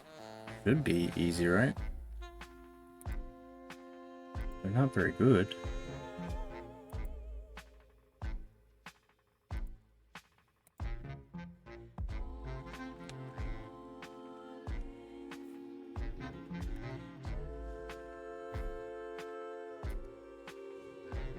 Lost to the Magic.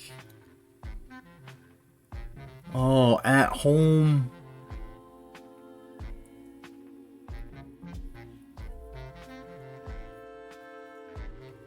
Wow.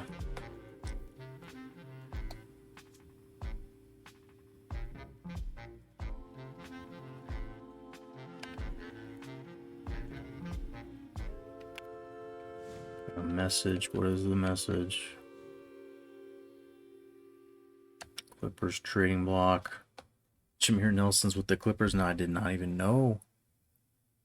He's already on the block. Maybe we should pick him up and fucking do something. Just drop Garrett.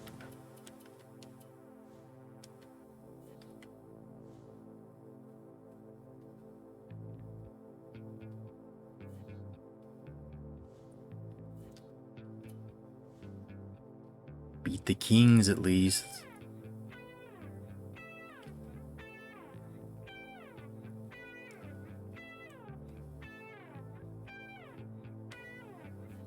Wait, I got a message. Okay, let's go.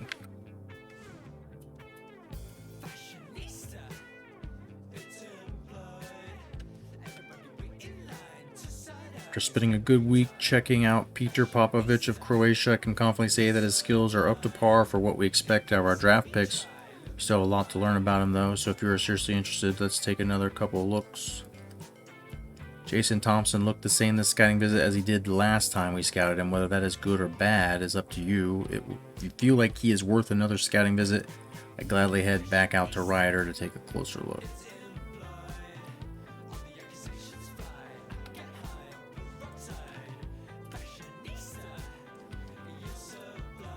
Let's look and see what additional things are listed by him.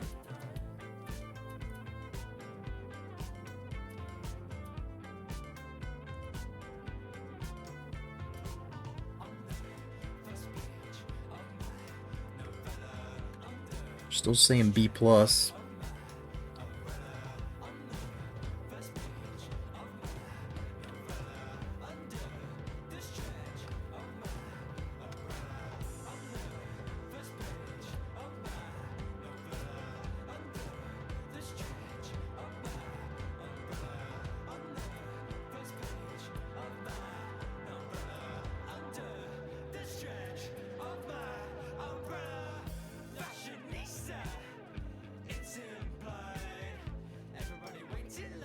Hey, rebounding's a little better than we thought.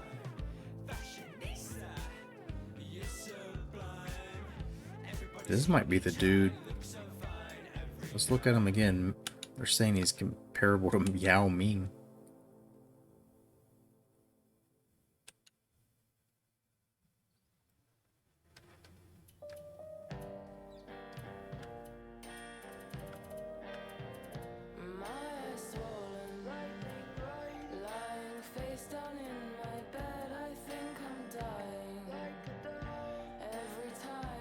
I mean, there's no reason to look at him again, right? Like 3 is kind of the...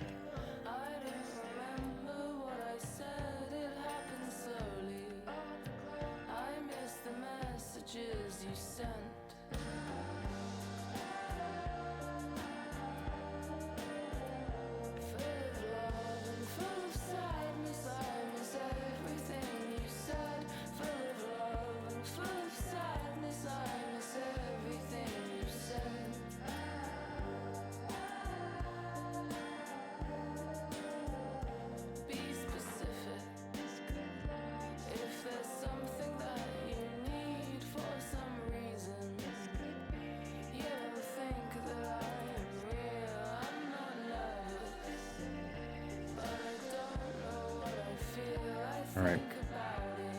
Let's see. I'm trying to remember what we just did if we had practice.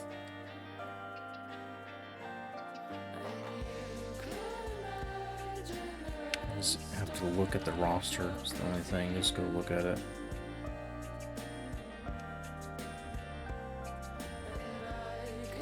Fatigue's still pretty low, so.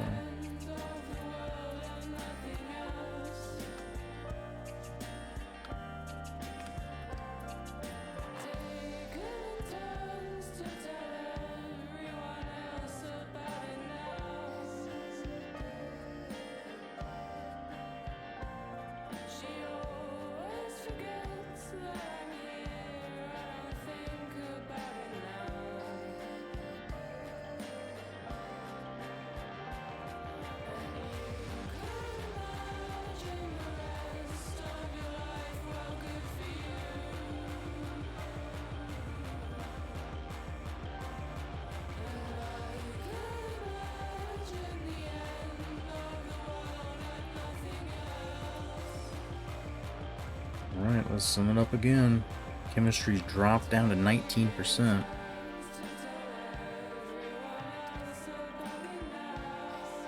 Another loss, dude. Struggling a little. They hurt. Dirk Nowitzki broken ankle. That could be implications in the playoffs. Look at the Knicks still cruising. The Heat not far behind them. Bobcats have cooled off a bit since we saw them earlier. The Wizards, 4 games under, still camped out in the last playoff spot.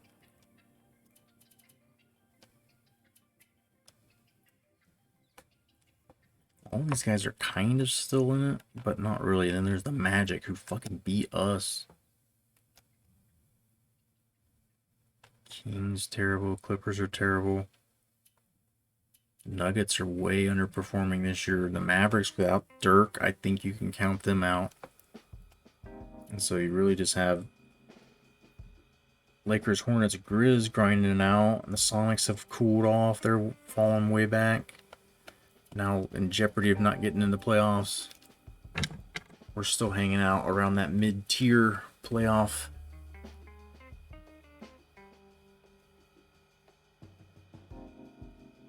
What just happened? I just saw something go across the top that said we had 5 of 5. What the hell's going on in my chat? Like some flashing purple lights. Someone sub? Or something? I don't know. Are you kidding me? How did that happen? How did I see it in there? Yo, problem. My fucking brain just broke. Like, what just happened? There was something that was telling me, like, some sub goal that I forgot I'd set when they opened that thing. Like, there's like some stat that said I hit 5 of 5. Like, what is that? Crazy man. How are you, brother? Thank you for that.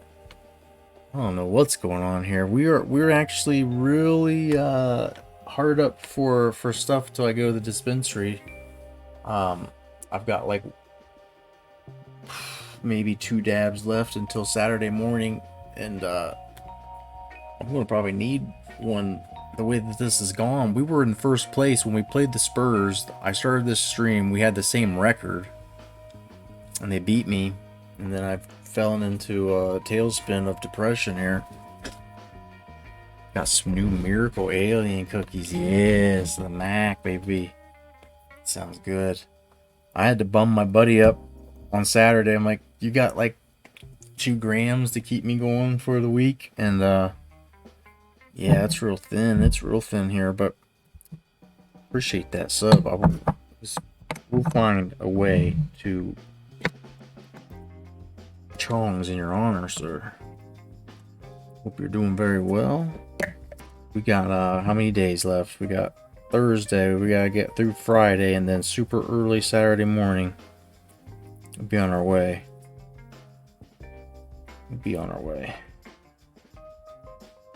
This is like what I'm working with. This is the last little bit of flour I have. It's fucking. I've never gotten down to this low.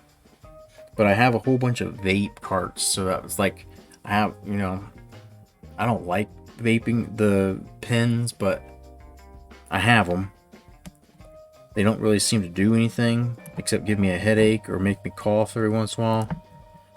The ones I have never can keep the fucking battery charged either. So it's like, it's been really hard to try and burn through them all. But I've got like $120 fucking worth of cans. And I take them down to the dispensary and cash them in, and I basically buy a free ounce or two of weed. Vapes are hit or miss. Yeah, there's some different concentrates that are better. Certain companies that make them that are better, that I can do more of it. Like, I think I need to get the live resin or live rosin carts. Whatever I got ain't fucking good. Whatever I have here is not good. And they're like, guys, like, they're like 5 for $100. Wow, they're getting cheaper. Well, the good ones, the ones I used to get, are still like 35. And that's what my buddy was telling me. He's like, I wasn't ripping you off when I was getting them for you. He's like, that's what the live resin ones cost. He's like, you're getting like whatever. Like, it's not live resin. It's basically like e-juice vape shit with like, it's got fake terpenes in it. It's not actually like very pure at all. So I don't even know what the fuck I did with the cart. I'm trying to do too many things at once here. There it is. Like, I've got like 3 of them that have like, you know, a good day's worth of shit still in the bottom of them. But then I have an entirely brand new full one in the box. And then I have another one that's like half empty. And that's usually what I do during the day if I need to. So solventless, yeah. The one I have is full spectrum. It has like, it's like 20% CBD and 89% THC, like concentrate potency or whatever those numbers mean. Those numbers don't even mean anything to me anymore. It's like, oh, whatever, higher the better. But I don't know that it's actually like fuck, what am I trying to find? I can't. That one cart, it must be downstairs. This fucking loss to the Spurs screwed me up, dude. Come in here and I'm just a shell of a man. Just fucking trying to remember what I was doing and hold on to this playoff spot where we will get to the All-Star break. That's my goal. We're just simming them out. I might play one more game. I was having a little problem. Like, my stomach had some tummy issues with like ulcers, they said. And sometimes I mistake it for being hungry, and then I'll eat, and it's like, that makes it worse. Like, this time of night especially, go to sleep with some food in my stomach, and then end up fucking myself, wake up the next day, and my stomach is just like emergency room.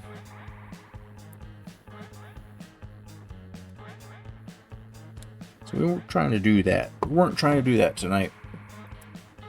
But it's good to see you, bud. I hope everything's going good since I saw you last. I don't know where I've been or what I've been doing or how I haven't seen a whole lot of people streaming lately. I've been lurking whenever I can, but maybe it's just me, like, haven't been online much. I don't know. Watched the NBA Finals tonight, and I continue to believe that the NBA is just the most crooked of all the pro sports. The way the fucking refs, like, as soon as Draymond fouled out, like, there was like 4.5 minutes, and they were down by 12. I don't think the fucking Warriors made another basket. They just fucking, like, score fucking point shaving shit. And I ended up losing like $3 from betting Warriors plus 11. I thought, dude, that's free money. Plus 11. And now I'm a little afraid because I bet $60 that, or no, I think it was only $35.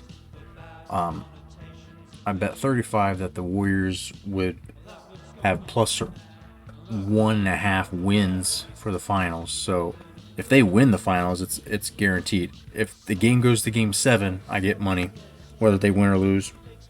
But after tonight, I'm a little worried because they look like shit. and not as much as them looking like shit, but the Celtics just made everything. And I've never seen the Warriors where they just can't get a string of buckets to get back in it. But the second, like all of the fourth quarter, they were just getting gassed. Golden State shot the ball well and still lost. Yeah, I mean the Celtics, they just couldn't ever make up any ground on them. Celtics had one of the rims higher during warm-ups. That sounds like some shady stuff. Went to a few college baseball and softball games. Nice. Like the playoffs. College World Series regionals. Came back in the third, shut it down. Yeah, I mean, the third quarter, that's probably what I should be betting, is that always bet the Warriors to like have the score the third quarter and just let the rest of the shit go, because it's the NBA Finals. It's too unpredictable. It's, I believe, fixed as fuck. I believe it's fixed as fuck. I think this so the superior team. So I mean, the Warriors, of course, didn't have everybody all together most of the year. I felt like them coming together right now, and Steve Kerr, they've been there before over the rookie coach for the Celtics. That was the one thing I had me thinking that it was a lock, right? But fucking Jaylen Brown and Tatum are just fucking playing like out of their minds. And maybe it's their year. They've been like, because I was looking at that team, I'm like, dude, like Marcus Smart and even Horford's been there for what, like 3 or so years now. Like that team has been together, like that core of those guys, for a while, it feels like. So I'm pulling all the stops here to get this bowl filled for you. I've got a thing of Keith I found earlier today. That's like, shit, man. How long has that been in there? Probably like a year. Forgot it. Back when I would be dumb enough that, like, yeah, a thing of Keith's like $30. I'm like, dude, things of Keith are free when you just clean out your grinder. But they were getting me, suckering me in, because I was like, oh, dude, I want that high quality potency shit on top. And now I'm wise to the dispensaries. I know how, like, everything is priced for a reason, and like the reason you go in there tomorrow and it's not the same price is because it's a different part of the plant. Like, it's the same plant, maybe, like you're buying good buds today, tomorrow you're buying like trim, and so the price went from 150 an ounce to 75 an ounce because it's trash or it's old. A lot of times it's old. The stuff I bought from like the pre-roll joints. Pre-roll joints are just the stuff that's like all the dirt and trim that's left over on the table. They're like, shit, let's do some pre-rolls with it. And there's stems and crap in it, like, because I've had to take a pre-roll and break it down so I could just use the gram of weed that was in it to fucking make it through. This is crazy shit we gotta deal with, man. Just because that my town refuses to have a dispensary in it. Watched OSU lose a baseball regional to Arkansas, then watched the OSU Cowgirls lose 2 games in a row to miss their chance. Oh, man. A lot of pain. A lot of sports pain. Life is pain. And good lives just have some meaning or something that's redeeming about it. But there's nothing but pain for you in this world, bud. Chongs to that.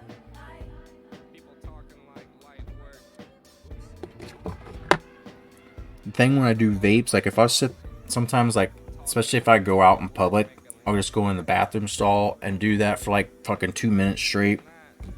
And I'll come out of it and I'm like, I don't really feel stoned as much as I just feel like put a plastic bag over my head and just suffocated for a second, right? It just hurts. Hurts. It hurts. It's like that right there is going to take years off my life. I know it. It's unnatural. It ain't right. It ain't right. It ain't right. All right. We have cobbled together chongs for you, sir. Probably gonna get cancer from this, but a local dispensary has 28 grams of live resin for 99. Damn, dude. First jar lasted a month. So like, yeah, like when I get these things come in only just like a gram. There's only a gram's worth in there. There's my last little dab. You see, there's the last little bit in there. I think there's two dabs worth in there. Oh, you know what? Dude, I found all sorts of shit. This is kind of funky because it has like little pieces of flour in it. But this was I completely forgot about some kind of hash butter or some shit I bought. So we can dab if you want to. But a jar, like, yeah, this stuff lasts me a long time, but that's only a gram. 1 gram lasts, like, I went up last time and got, like, 4 different kinds, and I'm, like, just running out this week now, and it's been, like, a month and a half. Actually, was that last time? Yeah. But, like, this dispensary that's just a little bit away, it fucking had $50 ounces the other day. Like $50 ounces? I've never seen that ever. Like ever seen a $50 ounce. Even like on the street, some swag fucking top leaf. It just smells like marijuana. It's not even real stuff. Like $50 is insane. But number one, people bought the shit up quick, so like it's not there. It's not gonna be there when I go next. Number two is I don't fall for that shit.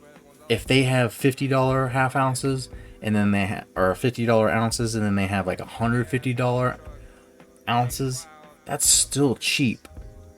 I'll get the ones that are like halfway in the middle, the $100 ounce, and then it's usually quality still. Like it's actually worth getting.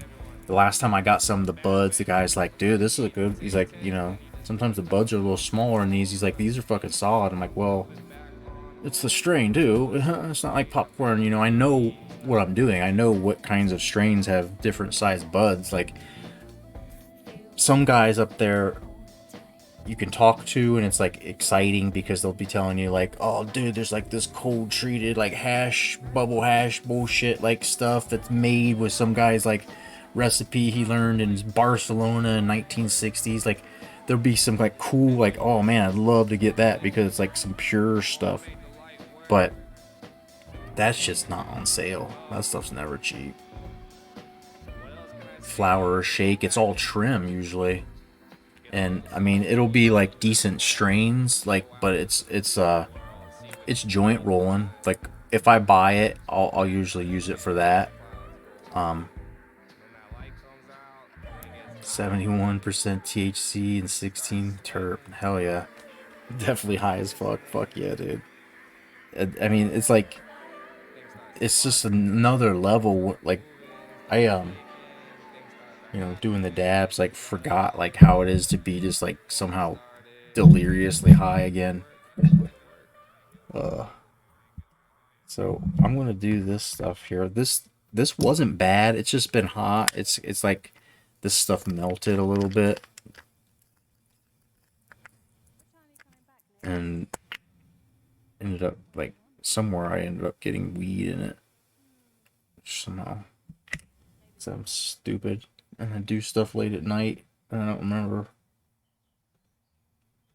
It's honestly insane. I don't think the creators intended us to find this. It's sometimes it's like it's unnatural, this shit, but like um this time of year I like to do edibles too. You know, it's just go for a bike ride or something. Nice warm day.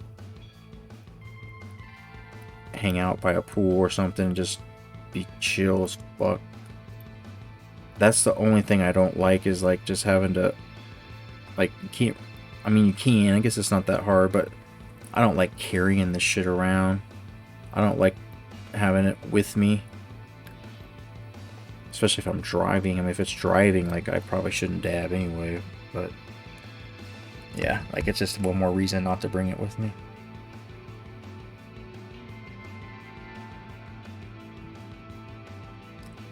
Don't dab and drive. That's for sure.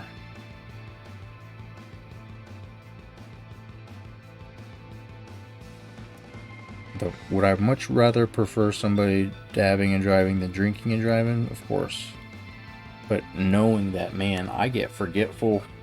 I get easily distracted. That's the thing. I feel like my ability to drive and senses are not fucked up, but easily distracted. And then there's times when you're super focused too, like play a song like this, or this tree speak. Why is it playing tree speak over and over? No, this is You Do Right. But like tunnel vision, you know, fucking like in the movie Tron or something, just going for it. But I start fucking around with music or something. Like I'm just in general like I don't like driving anymore. And if I was getting high and doing edibles and stuff, it's like driving would just make me paranoid and like fucking ruin all of it. I don't know why I'm talking about this still. But chongs to you, bud. Much love. Appreciate you being in here. And yeah, we will play a game. We'll play one more game here. We're simulating them, but I was thinking about still playing the Warriors game.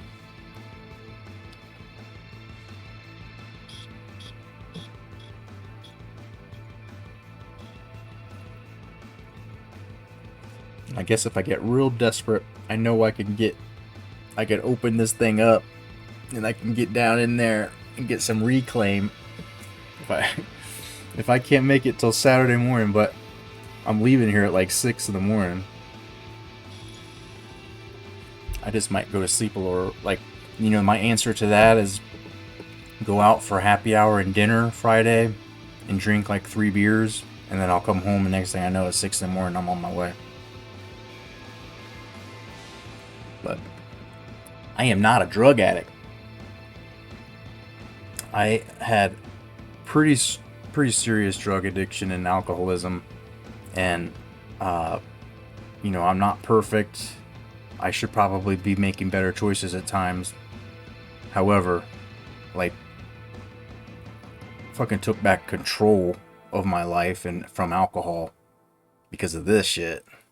And when I stopped drinking and I stopped being in places late at night and just doing fucking ruthless shit, I fucking stopped doing cocaine. When I was like, oh, you know. And now it's not like, oh, you got cocaine? I'll go do it with you. Like, I'm not like looking for it. It just makes it easier to not do it, right?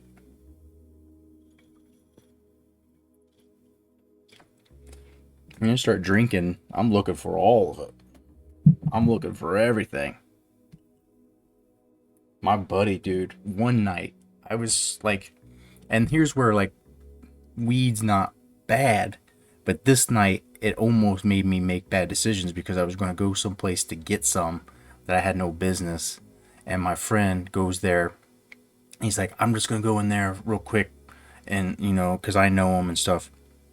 I'm sitting out in his truck in fucking a rough part of Dayton, Ohio, like in a parking lot of a park or something, public park, at like in a 3 in the morning, while he's smoking crack. And I'm like, you know, if I don't drink and go to the bars and things, I don't get fucking roped into shit where I could probably die.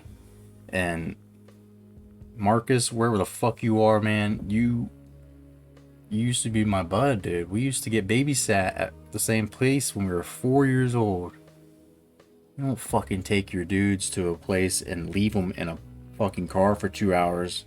And he had drugs and paraphernalia and shit in the car too. Like, so if I got busted just sitting in there for being in a park late at night, like all sorts of things that could have fucking like racked me up.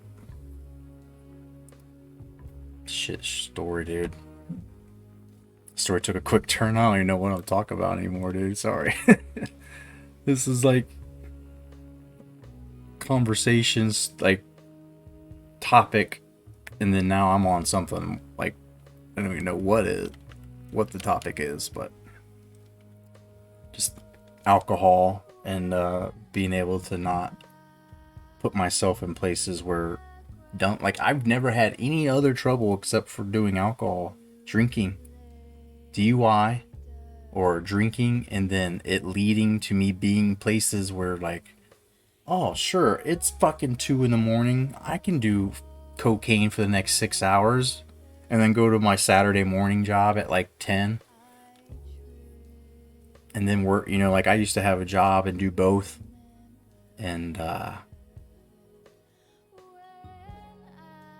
don't know how I was alive. I don't know how I was alive. Between just burning it hard, but also just going to the gym and showering on the way home from the party.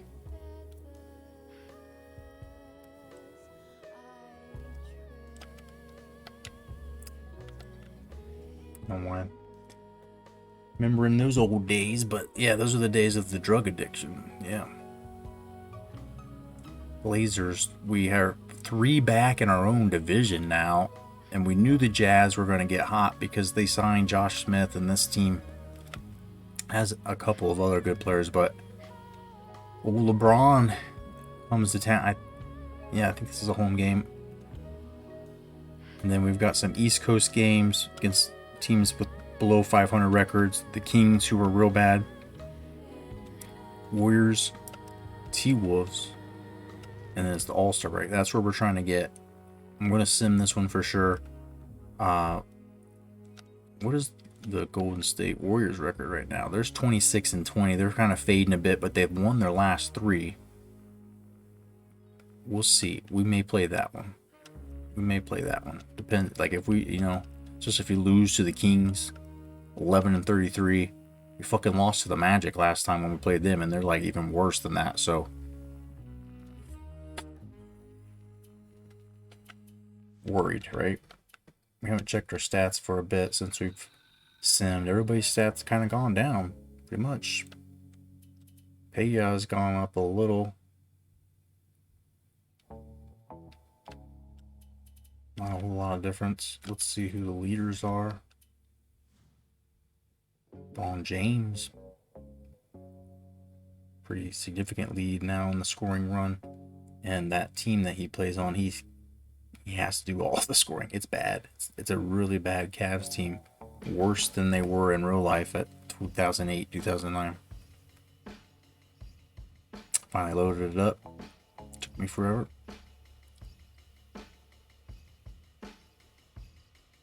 Drink every other weekend. Usually not during the week unless it's a Thursday, but I have a terrible diet. Yeah, the terrible diet stuff I never really thought too much of until like now I've got, you know, like blood sugar issues. So I have to kind of choose if I want to drink or if I want to eat shitty. Can't do both. And that's I'll drink a beer or two. Like I had a margarita from a can today.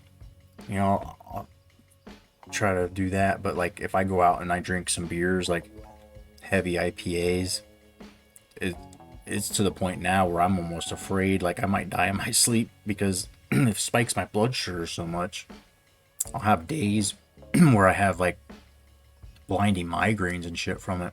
It's just fucking stuff I never would have expected getting older and like not being able to do just simple things like drink beer on the weekend, right? But I drink White Claws and it don't seem to bother me much. I just have to make decisions, make choices, and it's like, fuck, dude. Like, I would never, ever even flinched about eating a pizza at, 2 in the morning and drinking some beer. But now at this point, like, oh man, I can't really have gluten and tomato sauce that late. Like, and then my blood sugar, I can't really have like that kind of food, the carbs with pizza and beer at the same time. Like, I'm just so fucking old now. It's depressing for sure. It's depressing to just like discover all these things that you're like, oh wow, I gotta live with that for the rest of my life, huh? Okay. But you can get off of the blood sugar medicine, and like I was saying, that people make decisions. I've chose like, okay, instead of eating cookies or sugar and things I shouldn't, I'm gonna drink beer though, and so pay the price for it, and hope that all the other choices I make kind of balance it out. Heartburn is a bitch. Yeah, and I don't really ever get heartburn, but like pizza, like spaghetti, some kind of like just pasta, like red sauce, that seems to be like the worst. That or orange juice before sleeping. And it doesn't ever really bother me except for like if I lay down. Any other time. But then like, this last time I went to the hospital, the doctor told me, he's like, just because you don't have heartburn, like you don't notice it, doesn't mean sometimes that you still don't have that acid, and like it'll cause ulcers, and instead of it being like in your heartburn and further up your esophagus and stuff, he's like, it'll just camp out, and that's where I'm like, oh, that makes more sense of why my higher upper stomach is bloated at times. And so it's like, I never even thought about like you can get ulcers and not have heartburn, not really have any idea. I thought I was dying. I thought like my hernia had ripped open, like because I had a hernia surgery, and my like intestinal wall basically is just opened up. And I thought, fuck, I'm gonna die. And they're like, no, you're not dying, dude. I'm like, I don't know, like, was I hoping they told me I was? Was I hoping?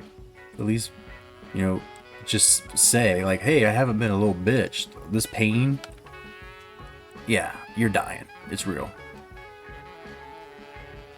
Instead, it's like, you're not even dying. Like, wow, I really exaggerated it, I guess.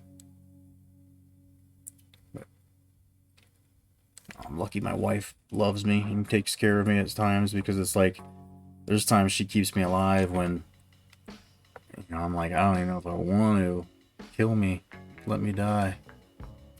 Like there was a couple of times where she's like, let's go to the hospital if you think you're dying, and I'm like, she's like, I don't I don't want your dead body here. I don't want to have to deal with that. I'm like, yeah, I guess that's true too.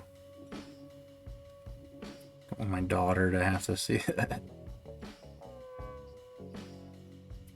So I guess I go to the hospital now. The little bitch. Conley's third in the league in assists. Good shit. Ron Artest leading the league in steals with Dwayne Wade. Dwayne Wade's averaging more than a block a game. Seems a little ridiculous. Eddie Curry having a heck of a year.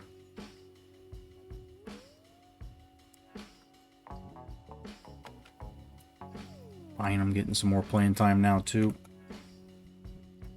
don't think he was playing at all in the previous years or so. Yeah, like last year, 2.2 a game, 0.3 blocks. This year, he was on track, but the game we simmed, the year that we simmed, did not.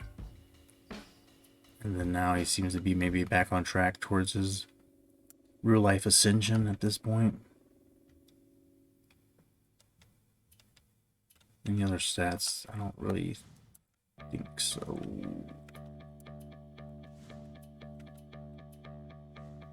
So let's keep on moving, I guess. I do have this little tiny bowl of weed to challenge you with. If we play one more game, I don't know if can I play one more game? We're gonna sim them all.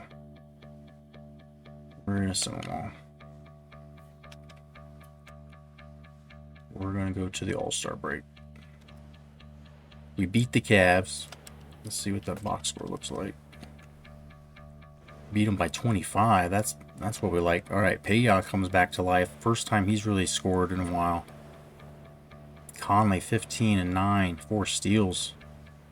Aldridge 2 blocks. Oden 4 blocks, 3 steals. Morrison gets double digits. Roy 10, 5, 4. Channing Frye 10 off the bench. Thad Young gets 9. And we win a game. These were slipping a bit. Keep LeBron relatively in check. 26 points under his average. He just doesn't have much else to work with. Very old Donyell Marshall. Pretty old Bonzi Wells. Pretty old Zydrunas Ilgauskas. Young Martell Webster, who was on our team when we started. Just a 79. And then he's got some of these legends of Cavaliers past. Eric Snow still holding on. He is a 71. I believe he starts. He got 28 minutes. And then Drew Gooden, who's not terrible. He's not getting much minutes. And then they made some trades last year and got David Lee, who isn't bad. We were actually trying to sign him as a free agent. But this team is just weird. When we got Larry Hughes from him, that's why Webster, and there was Darko we traded for him. Like, they weren't terrible, but Larry Hughes was kind of a good steal on our part, I guess, but his contract was shit. So we knew what we were doing taking it, but then I think we got like a draft pick from them too. And they've been fucked since. Like, they have not added anybody to this team. Petrov, whoever the fuck this dude is, he's not even a rookie. He's somebody who's been on here. Ukrainian. Slava. The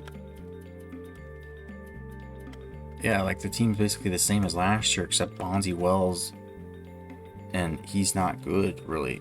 35 minutes, 13 points. I mean, that team's in trouble. What are they going to do? Is Braun going to leave him? He's got to leave him, right?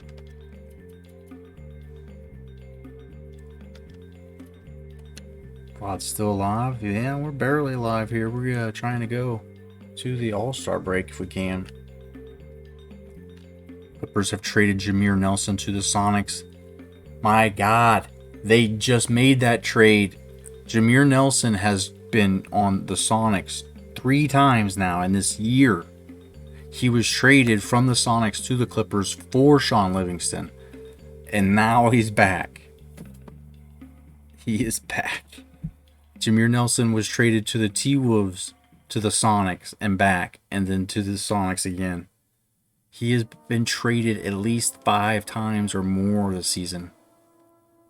I don't know why this game's fucking tripping, but it be. So let's look at these all-star votes. We're not probably going to be on any of the teams. Baron Davis, Chris Paul, upcoming free agent, Chris Paul, Kobe Bryant, Allen Iverson, Brandon Roy probably being the closest we have to maybe getting on a team. Carmelo, Tracy McGrady. Got Nowitzki, who is hurt. Maybe somehow opens a spot. Duncan and Jefferson will probably take it. Aldridge, at least names on there. Odin. I still get no respect, I feel like, with Odin. He should be above Camby, maybe. I don't know. What's Camby's numbers looking like? 10 and 10, 2 blocks a game. And guys getting 14 and 8 with a block and a half a game. I don't know. But probably not any all-stars here.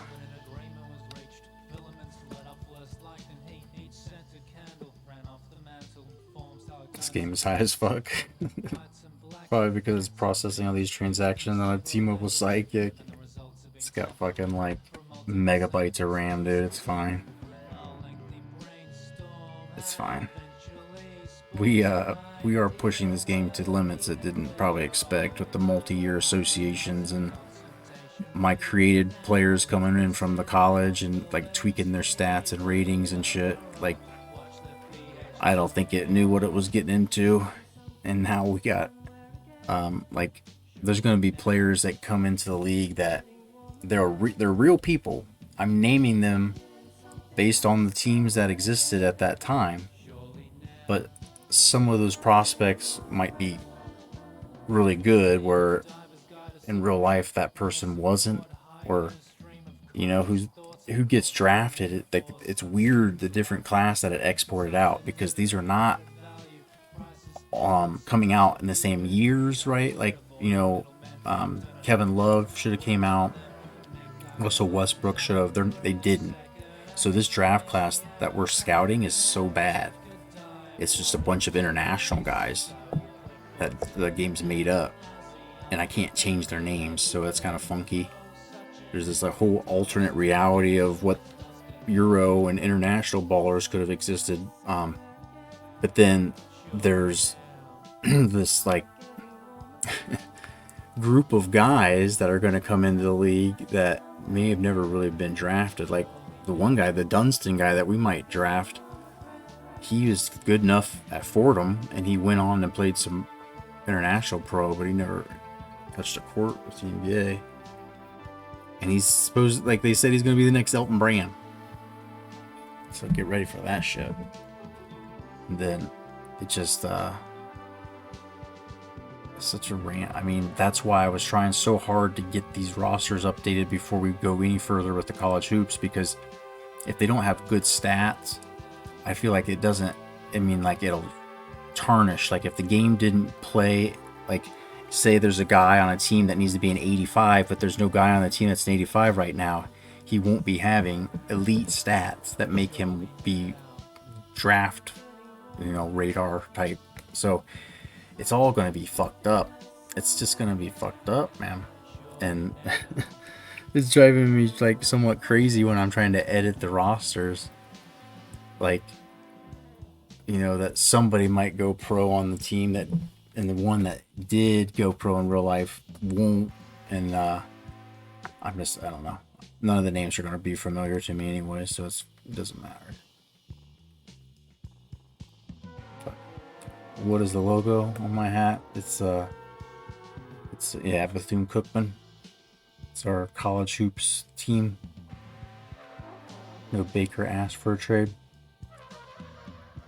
Rumor Bulls trading for Gobert. Dude, that would make the Bulls dangerous.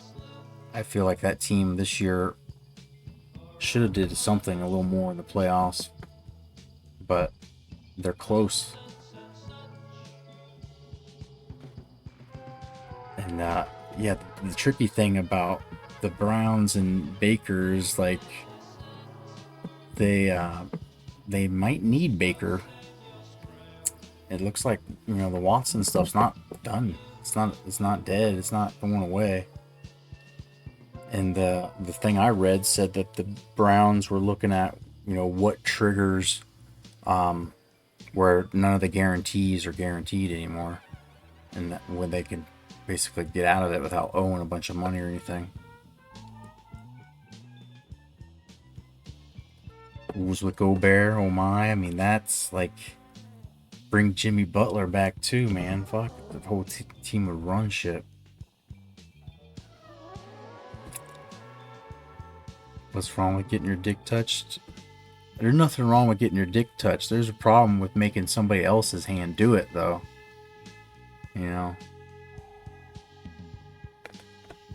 That's...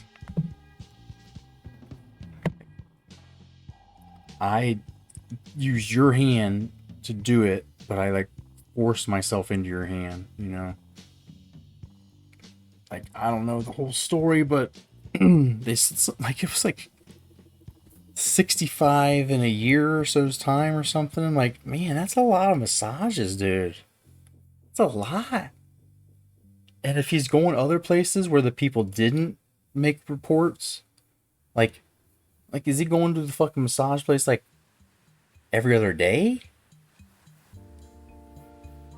It's not a money thing, I'm sure, for him at all, but it's like,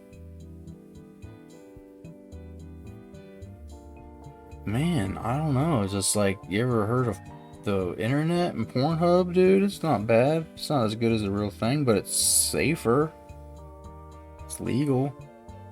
It's clean. Kind of. Whole situation is odd. I can't fathom he had time convincing them to do that. It's relatively common, but the amount is super excessive and weird as fuck. Yeah. Can't fathom he had a hard time convincing. Oh yeah. I mean, rich dude, young guy, athletic dude, like shouldn't have too much trouble without forcing people to. But I don't know, man. I mean, it might just be that you think you're entitled and you're like, hey, here it is. I'm like, nah, I don't do that. And he's like, oh, come on, everybody does. And like, yeah, I don't. Like, now I'm awkward. Like, I don't know the whole story, but it sounds like he was like fucking like stuffing it in their hand. I don't know. I would need to research more before I form some kind of opinion. I don't know if he's going to get out of it. I don't know how likely. I wish I knew. Now I'm curious. I want to read all the details about every one of these encounters for research purposes. There's video. I'm going to need it.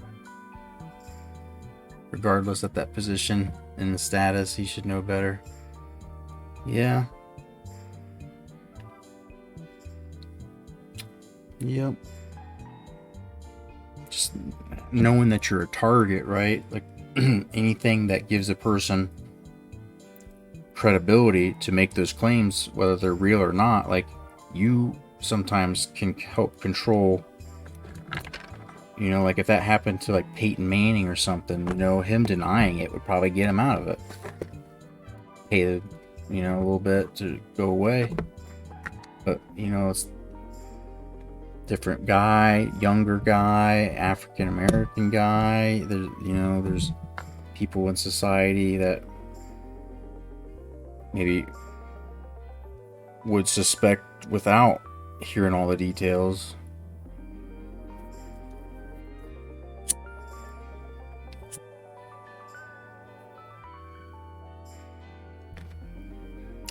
Chonks to you, bud. We'll get one more game in here, I think. We'll see. The Sims are not going real good, so we might have to play that Golden State one.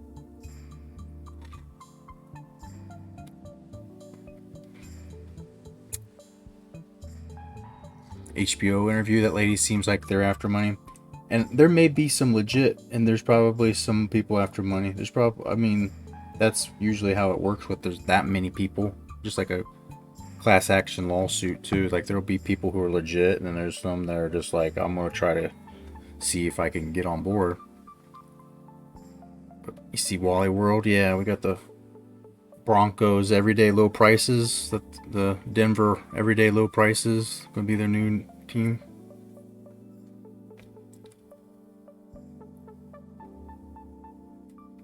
belongs to you. Yeah, I don't know what to expect from this bowl here with that like keef and stuff that I was putting in there. Like, just got a drawer. I go in there and I start looking and I'm like, you know, oh, there's an empty sack that has like a little bit in there. And I'm like, man, how nice it must have been then to just be wasteful, you know? But I was going to go last weekend and got sidetracked, and then I was going to a baseball game for my buddy's birthday, so it's like can't lose the whole fucking weekend.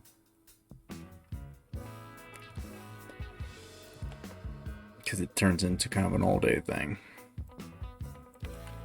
But all right, we beat the freaking Cavs finally. We got to get this thing back on track. The team chemistry's dipped hard. I don't know what's going on with that. All right, so how are we doing these practices? Let me see this real quick. Let me see how those practices are working here. We just had one, so off day, practice the 7th, game, practice, off day, practice, something like that.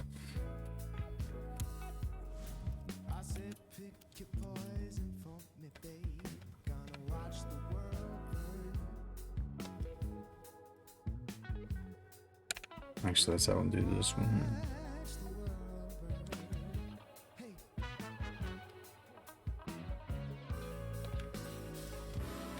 Off day, game, practice. And there's like a big week there.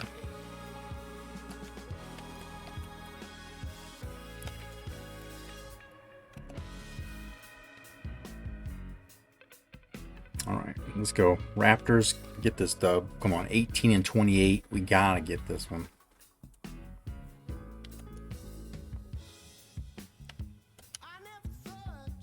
And a home game for us, so we get the job done. We win by 18, 16.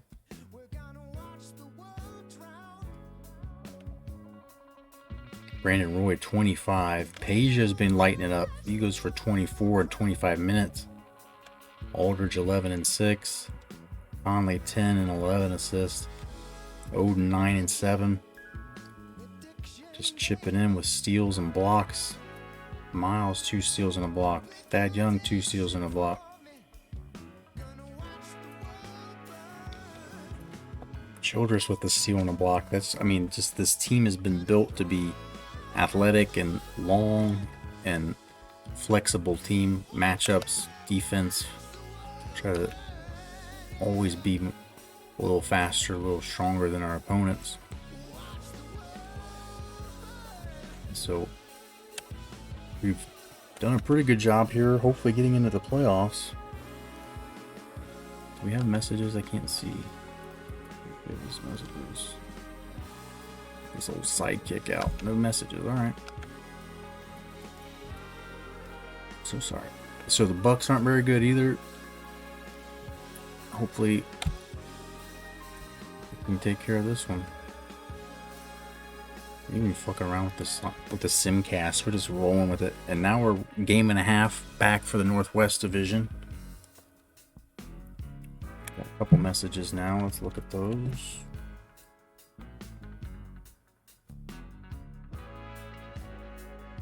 I'd be shocked if Breeze come back. He's not returning to NBC. Jameis sucks so bad Breeze is willing to risk it all. Yeah. It's like at some point you just wonder like what goes through his head. It's like you've gotten progressively worse and you couldn't win 3 or 4 years ago. Like the team hasn't really gotten any better either. And if he comes back and wants some like stupid money, it's just not going to help him, and they're going to help him make a profit. Millsap of the Jazz, strained Achilles. All right, the scouting trip to see Bryant Dunston leads me to believe that his skills are a little worse than was mentioned in the scouting report the last couple of times. I wouldn't say the changes were big. These are just my observations. You got 2 fucking scouts now who are fucking shit up and getting things mixed up. They're confusing messages now. Yo, Switzo. Yo. 13 viewers. Sexy boys coming in. What's going on? Thank you for that raid. 5-star surge. Thank you for the follow. Hell yeah. Appreciate you coming in here while I'm ranting and raving about... Fuck, I don't even remember. We're scouting. We're looking at some boys. We've got exported classes from our College Hoops 2K8. Is that what you were playing by chance? How we been? Get a shout out. What is good? Playing some NCAA football. Nice. Hell yeah. Revamped. Yep. Oh, with the sticks. Hopefully good luck. We had last stream impeccable. 10-0. We were simming games. We were playing games. We were winning them. I played one against the Spurs to start the stream, and we were tied with the same record, and we were the best in the West. And now we've kind of fucking up a little bit. It's been a little bit.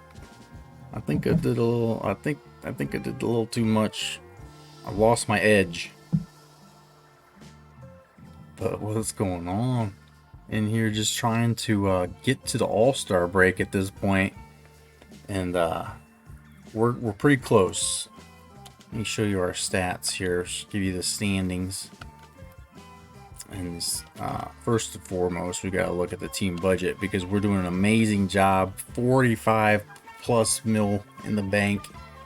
We're under salary cap. We got a good young team that's going to be back for at least another year or so.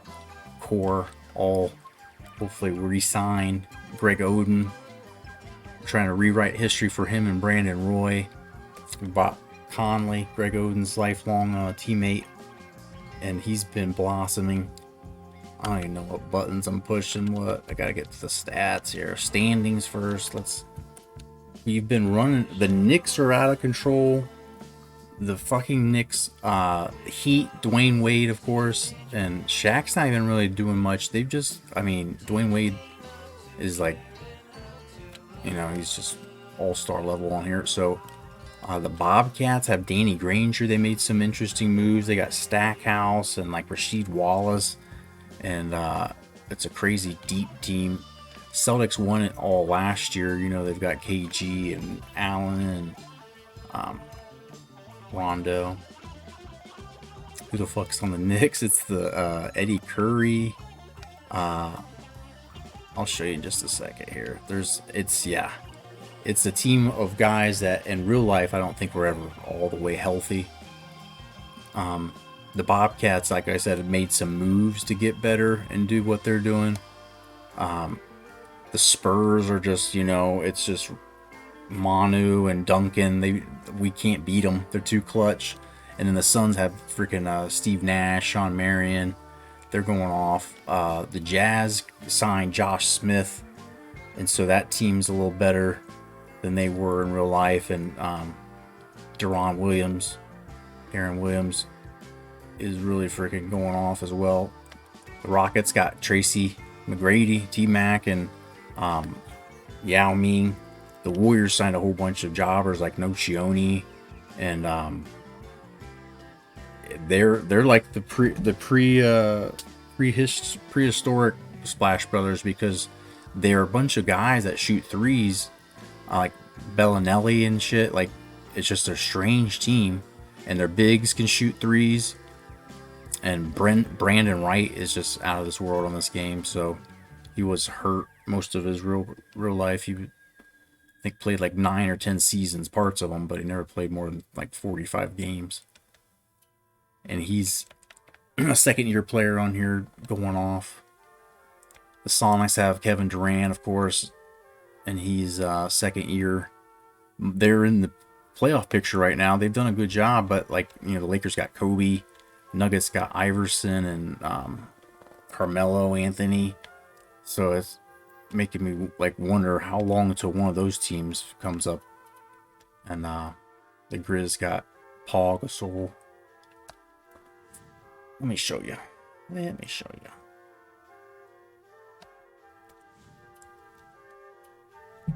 So Odin's our leading scorer. Conley wasn't far behind. Richardson's with the Bobcats. That was, I think, where Brandon Wright got sent to the Warriors. And so he's this Bobcats team is probably the team I like, or I would want to play with if we weren't on our team. Stackhouse, you got fucking this trash bag who's actually playing much better than he ever did in real life. Calderon. It's just a deep team. Matt Carroll down here looking all freaking creepy. Like the Amish boy that took a liking to you. And Jared Dudley, who, I mean, it's just a deep ass team. The Bucks are terrible. Absolutely terrible. Michael Red's great. And Maurice Williams, this dude's playing. Mo Williams playing well above whatever he did. The Bulls got Ben Gordon, Luol Deng, Heinrich.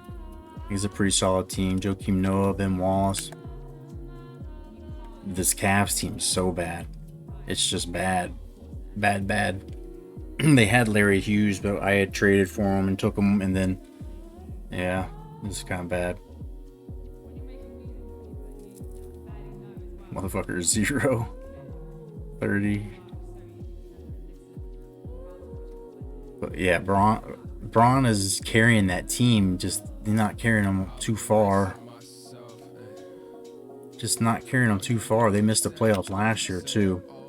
And then here's the Celtics, the big three, just tearing people apart.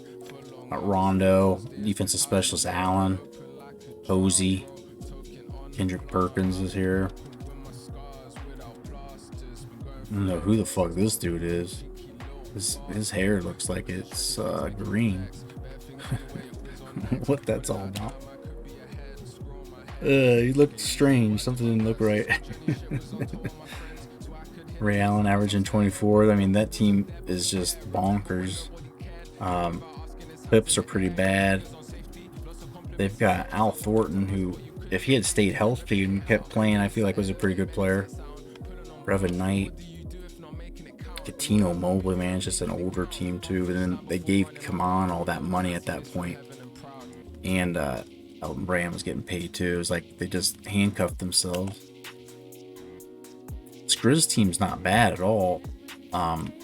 Steve Blake was originally on our team. We traded him. That's how we got Conley. We ended up taking like Darko Milicic, terrible contract. But like this team's got some decent players. Old ass Antonio McDyess. Stromile Swift. Brian Cardinal. This dude looked like he was 32 when he was 5 years old. Boilermaker. Young Kyle Lowry. Motherfucker looks like an alien. Yeah, he did. Shuttlesworth can't be stopped. The Hawks are an interesting team. And I was like, if I was taking over and trying to build a team, I'd be an interesting one. You got to gut most of it, I believe. But, you know, Yaya's still young. Halfway serviceable. Speedy Claxton off the bench. But then like Marvin Williams and some of these guys should have some potential. We traded on James Jones. We got Chris Childress. Is it Chris Childress? I don't remember his first name. Guy who ended up playing in Greece, left the NBA for a while, like, so he's on our team. And James Jones was doing good. He's on a pretty solid run. But like Kevin, they got Kmart, Horford, Joe Johnson. Like they had Josh Smith last year. Like it was like a pretty decent team, but they're under 500. They're not doing great. The Heat got Earl Boykins off the free agent list, and that evidently just sprung them, dude. Like got Petrus off the list too. And now they're just balling. All these old ass dudes. They had Penny Hardaway on this roster last year. Michael Petrus, yeah, dude. Some of these names are like just blast from the past. Splash guy. And then this Hornets team's like some of these guys, I don't know these names, but like Chris Paul, of course, West, Larry Hughes found his way there. We ended up trading him when he was on our team. Got Peja Stojakovic instead. We thought we were getting more of a 3-point threat with Peja, but he hasn't been great. But Larry Hughes wasn't great for us either. He's doing all right there. Ty Chandler, like Mo Pete. This is a decent squad. Bunch of young guys too. Julian Wright. Like these guys might turn into something better than they are. Who the heck some of these guys are? And so there's this 1 year gap where my roster exports, they didn't ask me, or I missed where they asked me for them. So that first year of scouting, there's these dudes like Lambros Papadopoulos. Lambros Papadopoulos.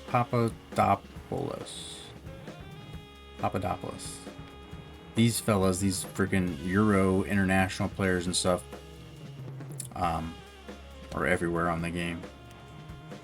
We've got some on our team like we're just made up people, not real people. But like this Jazz team with Williams, Boozer, Josh Smith now, Okur, Morris Allman, who in real life never was shit, but like Millsap too, Kirilenko, Hart. I mean, like it's a deep ass team, but there's a lot of young guys who kind of can keep the machine running, I guess. And then the Kings are terrible. They are terrible, but they were especially terrible when Bibby was hurt for like 30 or 40 days. And Ron Artest doing his best, but and then Spencer Hawes is turning, like this guy's turning into a monster, and I don't think that's true to real life for sure. But it's his second year in the league, and he's putting up like 11.6 and 5 rebounds a game. So welcome to a future that's actually in the past, where Spencer Hawes is God. But Zach, this is why I mean, like this team, I think in real life, none of these dudes stayed healthy. But I mean, yeah, this team could get it done on the boards for sure. Like Quentin Richardson as well. And they're fairly like still kind of in their primes. Everybody's about the same age. And Stephon Marbury's still here. 18 a game, 7.5 assists. Jarrett Jack, who was on our team when it all started, forget how he ended up landing there. That he was part of the David Lee trade that ended up going. We traded him to the Cavs when we got Larry Hughes, and then he ended up being part of that David Lee trade. And he's decent. We thought maybe even about bringing him back as a free agent this year. He's going to be a free agent, so 84. He's only 26 years old. He might get better, like solid enough to come off the bench. Then they got like Nate getting hardly any minutes down here. Jared Jeffries. Wilson Chandler, and I haven't seen time. Malik Rose too. Jesus, forgot about him. Doug Christie found his way back to the Lakers after all the years. But this, I mean, it's really a battle between Kobe and LeBron, is like who has more bums. But the Lakers actually got like, you know, Odom. Forget where Maggette came there, but they got like the fucking team's nothing but small forwards.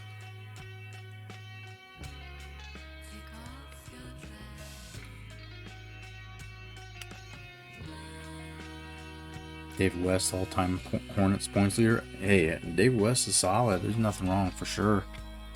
And that Hornets team, like, they may be hurting though if Chris Paul leaves. We'll be interested to see some of these free agent things once stuff starts getting shook up a little bit. Yo, Tight Spot, what's up? Late night, yeah. Trying to get to the All-Star break here, and so Switzo came in with some raid and some hot, sexy dudes. Watch some stream time here, so I'm trying to get everybody kind of caught up, and myself as well, like some of the trades and moves that have happened and some of the teams that exist in their current state, how they got this way.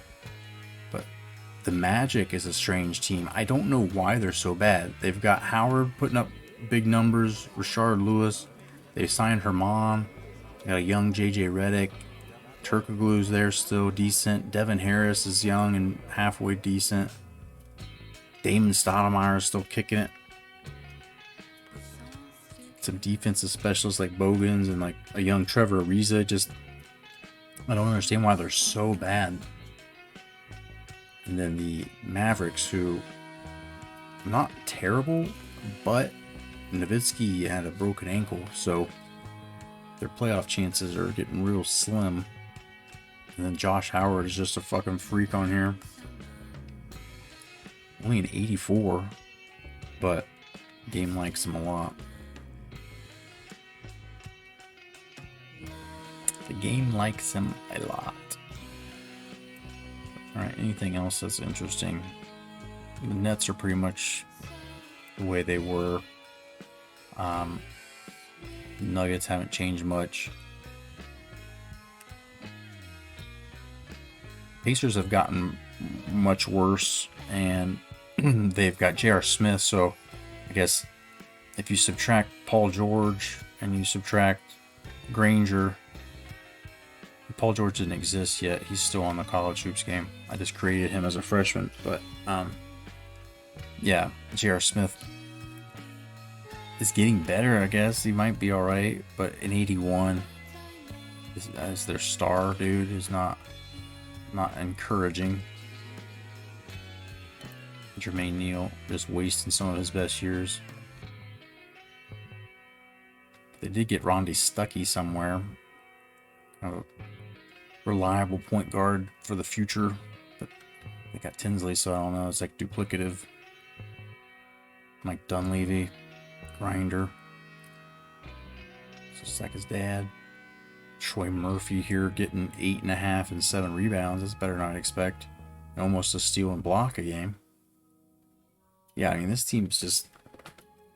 it's all blue collar for sure. Nothing wrong with that. Pistons, same way. They got Iguodala. I thought this team would be much better than it is. They ended up getting Gerald Wallace somewhere too, but it's like, again, the duplicative. The players they have all play the same position, so you can't get all of them on the field or the court at the same time. Max Eel, Duhan. They signed Duhan, I remember. It's a team that should make the playoffs, though. Alright, wait. God damn it. We weren't done. We were almost done. Pistons, Raptors. The Raptors have Chris Webber still kicking. They signed him as a free agent. Computer, did. Travis Outlaw was on our team. I don't remember who we traded out. We got like Delfino and somebody else, or we got some players that I don't remember that we don't have anymore. And then Bargnani. Like, this team is not real special. Not real special. But they did draft this 7'2", 291 pounder we were trying to draft. We liked. It doesn't seem like he's that good, so. I already said the Rockets. They got Shane Battier as well, and Monte Ellis. They signed him last year. So maybe a little better than they were in real life, especially because these guys seem to have a problem staying healthy. Keller is a dude that's from that make-believe class of draft people last year. He's a rookie, and obviously like helping kind of settle things out for them. Durant, Keller, Jameer Nelson, Zerbiak, like, it's not a bad squad. See if they make the playoffs or not. We got young Jeff Green. Kurt Thomas still hanging around.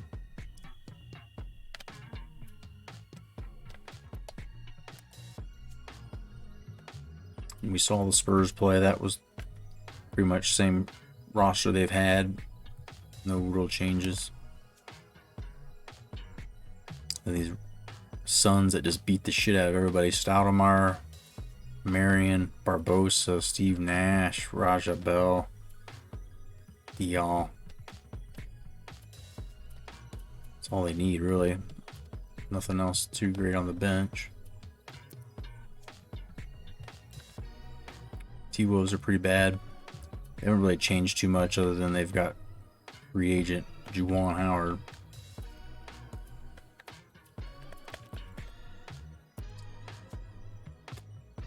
And there's the Warriors. This is the team that just kind of, like I said, they've made some signings with like Nocioni and like Bellinelli. It's got like a real Euro flavor to this team. Brandon Wright playing better than he ever did in real life. And then they signed Delonte West. And they got Mike James from Houston, who was from Houston at the time. Jalen Rose hanging out on the bench. Matt Barnes. And there's just dudes that can, like a lot of people who can hit the three. It's like the game created the Splash Brothers before the Splash Brothers. And I mean, it's just crazy. Everybody just fucking rains threes. They've cooled off a little bit. They're not quite as good as they were, but and then the Wizards are like a team that should be good, it seems like, and they just paid Arenas like big money. But they got Grant Hill, who I think has been hurt for a lot of the season. Maybe I'm wrong, but that team seems like they should be better than they are. And then the Sixers are trash. They've got Steve Francis. I think that's how Iguodala got out, and Iguodala ended up finding his way to the Pistons, but this team is just bad. Garrison's a rookie. Not terrible, but Kyle Korver. I mean, this team is bad. Rafe LaFrance, I forgot. We ended up unloading him here. Part of the Thad Young trade. And the Thad Young trade, where I think Thad Young's salary is like $1.5 million, and look at what he's getting. And he's a 73 rated player, so earning his pay for sure. And there you have it. That is everything that's happened ever.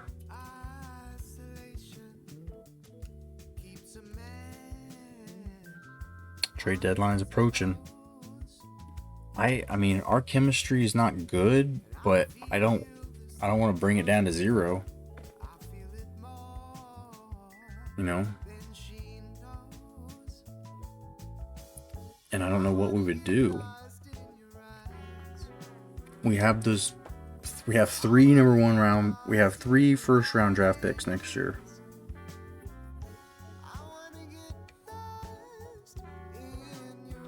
You could try to package something with Tasia. I mean, that's the one place I'm not happy. Get him out of here. But he sims pretty well. He's been fucking killing it the last couple games, too.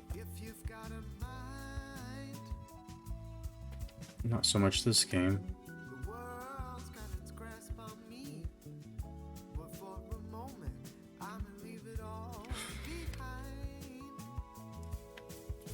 Four blocks from Odin again, damn. Dub time? You gotta get this dub against the Kings for sure. Come on, please.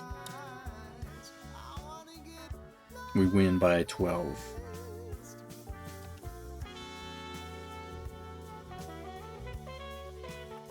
Spencer Hall's giving it his best. 32 minutes.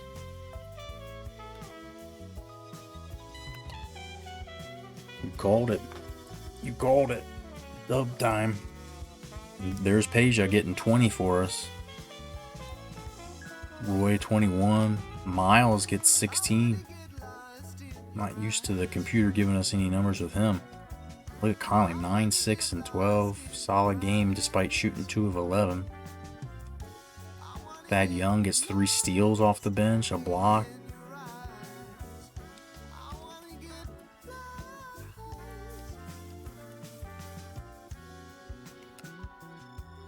So luck's turned a little bit here. I was going to play this game, but I'm telling y'all, I gotten late and my stomach's fucking with me, so we won 3 in a row. I'm feeling confident, feeling like it's okay to go with the sim. Spurs offer Bonner for Childress. Jesus, no. That's a terrible trade. And Childress is under contract for like 3 years.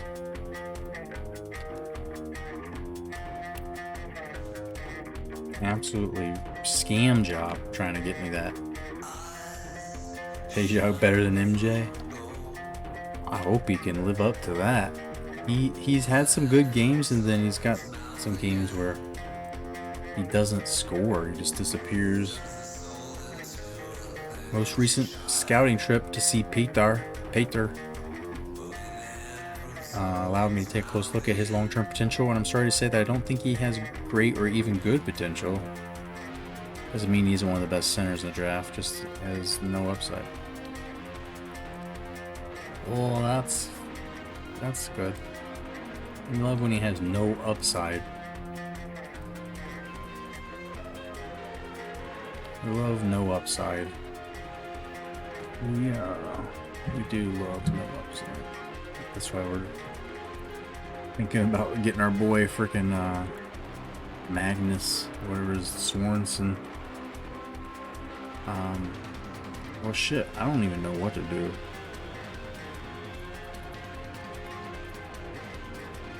This draft pick is ours, and so if we get to the playoffs, I'm assuming it's going to be after, like, you know, the lottery, maybe 15th, 16th somewhere. And we've looked at Dunston. He was grading out there, saying he's going to be so fucking good, but they've now scaled back his overall. His potential is still A+ though. His playmaker ability's not as good. His intangibles aren't as good. Those two things probably don't really show up on the court at all for us. Inside game's not quite as good. Being a little bit smaller power forward than we like, that kind of scares me a little bit. But the A+ potential, you know, should we recruit him, scout him a little more?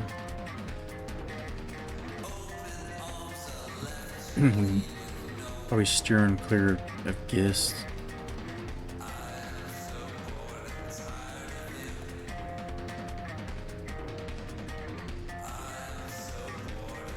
Still not sure what's gonna happen, like, based on what's available. You know, if all my guys go, I don't know what to do. If all of them, like, Thompson's gone, Dunstan's gone, I might have to take Jamont Gordon, because there's not really any other bigs after that I would want in the first round.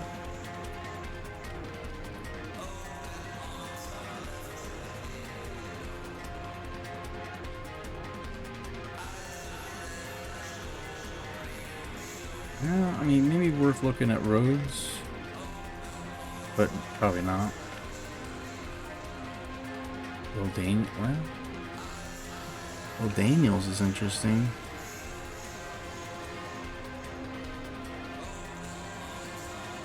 Be inside and outside. That's what I'm interested in. Let's see what they said about Peter. Yeah, I mean, he's solid. C+ potential.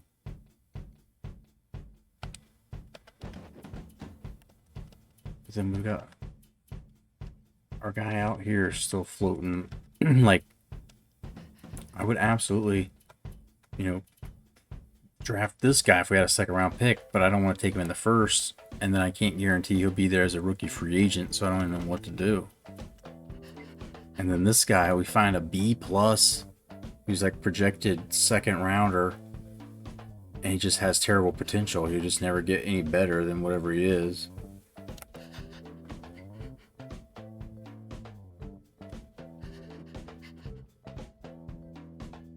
But that size, like we're looking at power forwards that size, but this guy's a point guard. B+ playmaking.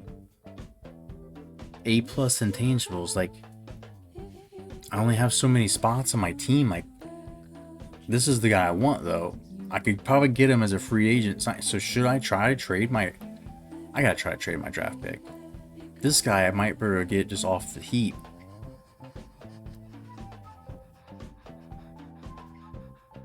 Somebody will draft him. I'll have to just draft him in the first round, then. Oh, dude. I don't know, I mean, I'm also, like... I wouldn't mind getting Thompson. Or our crazy dude with A+ potential. But he's the same body size. It's the exact same size except that guy plays point guard.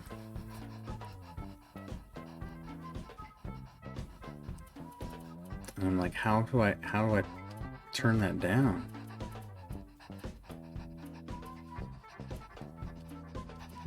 And there's Pater. It's just gonna come down to who gets taken. Like how much, like plan B, how much farther down the list do I have to go?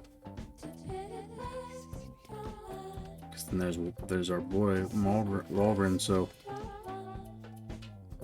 we don't have a plan still. But then like Joe Crawford's sitting here as a B.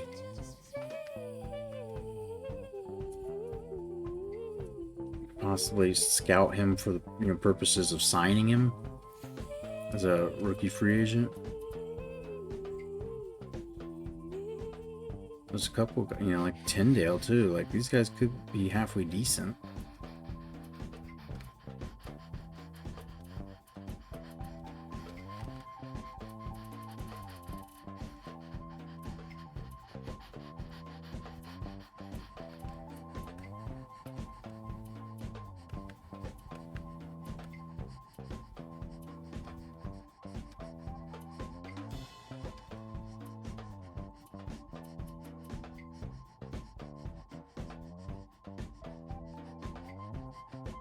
Is an athletic freak on the court. Could be decent player in the league today. Should improve. So that's not what they were saying with the F- potential. Has career journeyman written all over him. Beware. Wow, that's rough. That's harsh. That's harsh.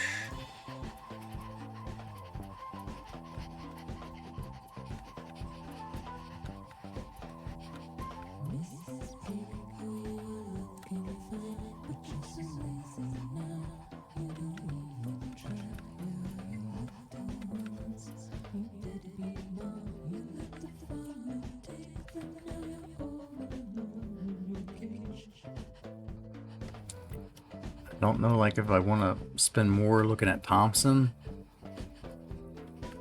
I don't know what to do. Look at Dunstan one more time. Shit, both of them are available, so...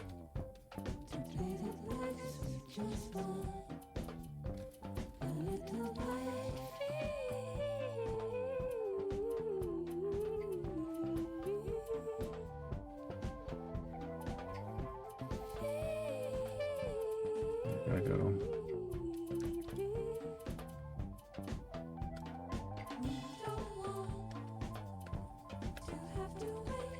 There you go, Rhodes. Take a look. Alright, holy shit. Let's rip, man, let's rip. We're almost there. We are almost there. 19% chemistry, still not good.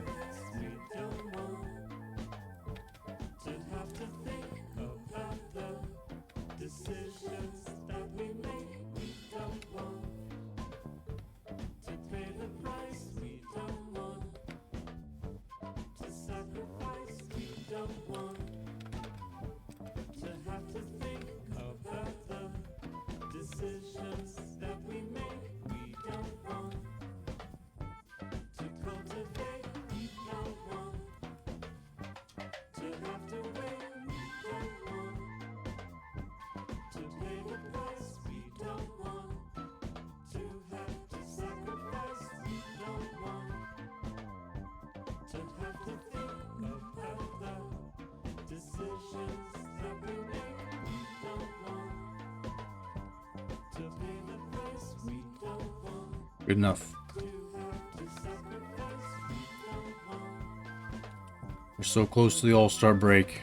Let's fucking go. I'm sorry I'm not playing this game. I really wanted to play this Warriors game. They'll probably beat us. I called it. We just have the roughest time with them. We were able to beat them last time we played them. I had to play it though.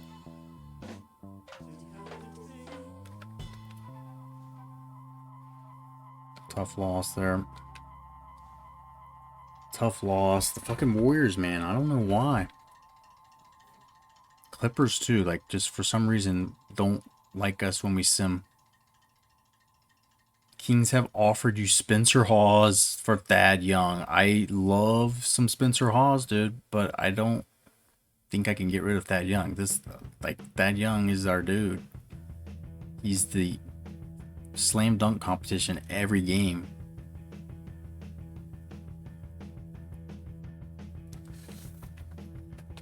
Yeah, we have, like, Spencer Hawes on this game is becoming OP quick, but I also have Odin, so I'm not even sure like how I get him on the court. And Spencer Hawes is slow as shit. Thad Young is fast. He's a pretty good three-point shooter. I think they're trying to rip me off. I think it's a scam. It's KD. He's on the Sonics. KD and Odin came in at the same time, so this is both their second year. And we're one game back thanks to the Jazz losing some games. Let's see what message we have here. Injury. Mari Stoudemire been injured, severe ankle sprain. Interesting. Interesting.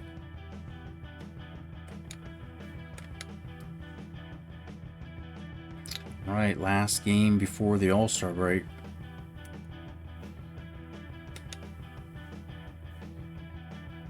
Bulls offer us Joakim Noah for Channing Frye. Oh, that one's tough. That one's tricky. Because Channing Frye is a free agent too. Would you like to open up negotiations? Let's look.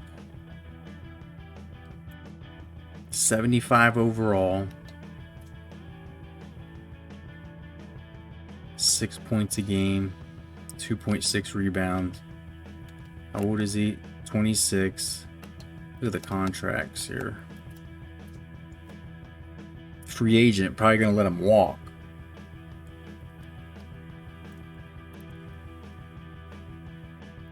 He's younger. He's an 81 instead of a 75. He's got to be more expensive. Something here. Not.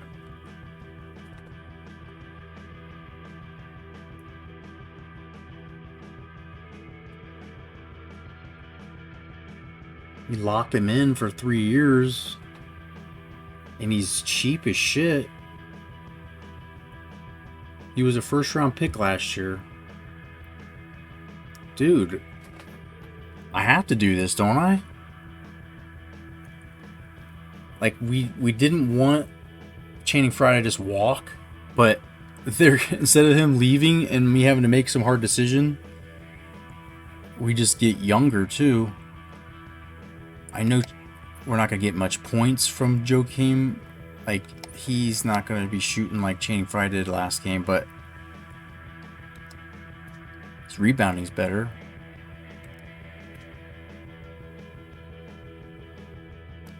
No outside threat, but he can dunk. Defensive post, that's what we need though. The rim, dude, the blocking and the offensive rebounding. Yeah. Yeah.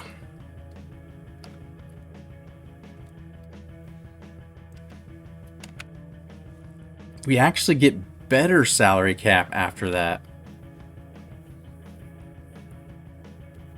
Our salary cap got better. So is he... Oh, he might be angry though, like he doesn't like his role or something here.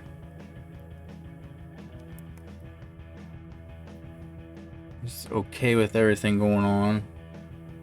He's a role player. Is he okay with that? I guess that's good. All right.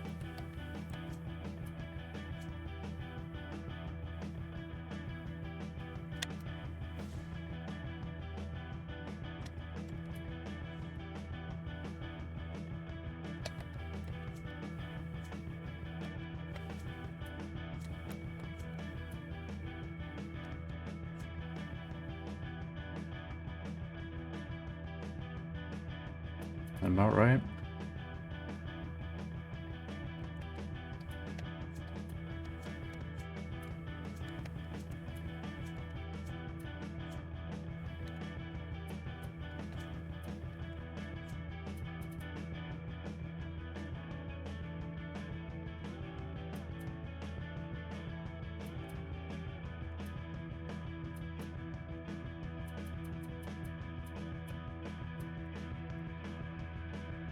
Dude, I mean, that's a huge increase to our depth. I like Channing Frye, and it just, when he came in though, we kind of gave up a little bit of something on defense and rebounding for offense. And I mean, he hustled, he got his hustle points all the time. These games were so ahead of their time, man. Like some of the NBA 2K stuff, I feel like went downhill, like from the like franchise management and stuff. Like some of the trade scenarios and things, it just didn't seem the same. Like this one has been crazy with Jameer Nelson being traded like 8 times.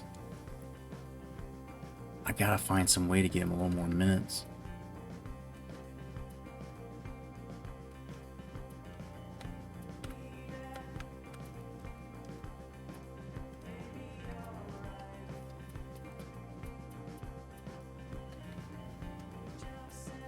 No, it doesn't make sense to take minutes away from the guys who are 90s.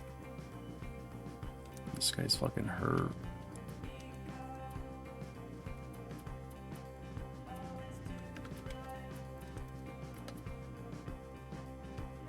Good enough. That's good. It feels good. We'll see. When we're playing games, we can keep him in longer. Insane that they did that. I just, out of nowhere, they offer me that. Okay. And maybe we can...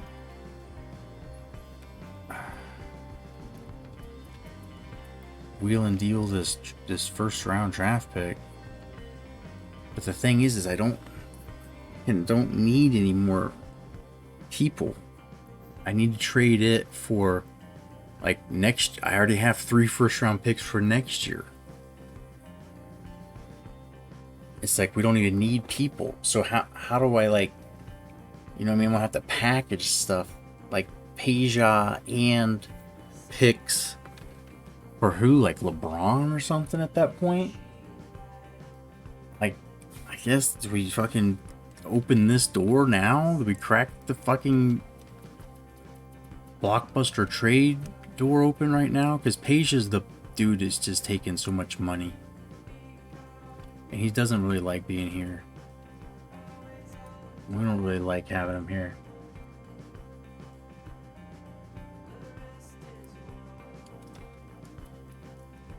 So we've got 3 draft picks from next year.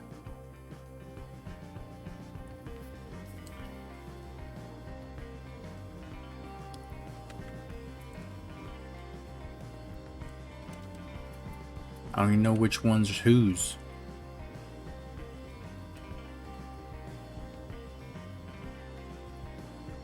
Are we going right for... I don't like LeBron though. Like, I don't want to do that. I mean, I respect him, but he's just not my player. Like, I don't want to have to change my whole team like that. Channing Frye goes to the Bulls and is like their highest rated guy instantly.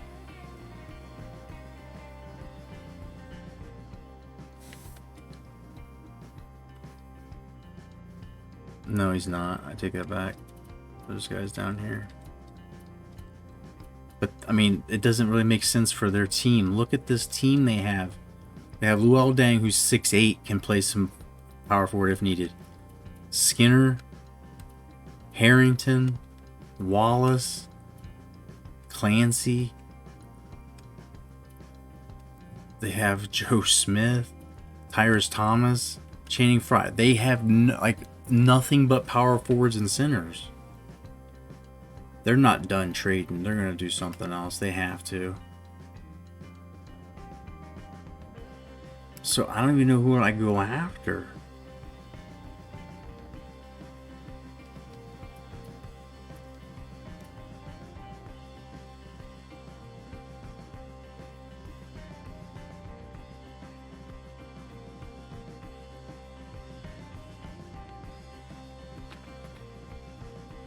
I don't think this would work.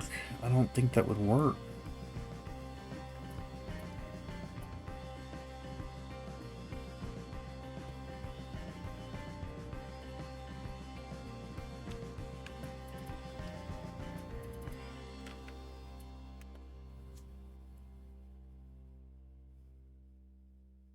Nobody there, I know that.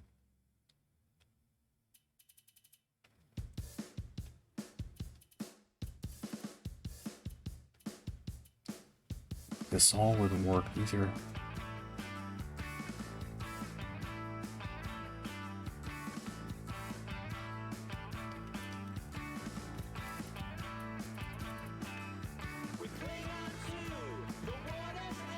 Joe Smith, where are you?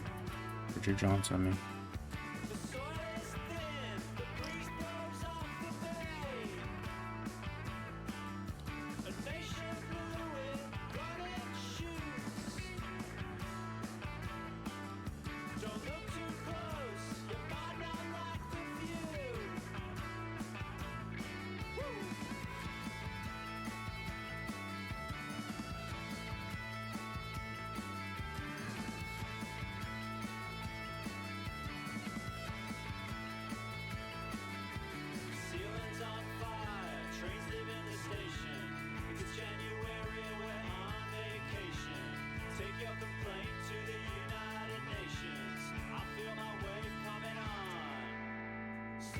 You don't want to do it.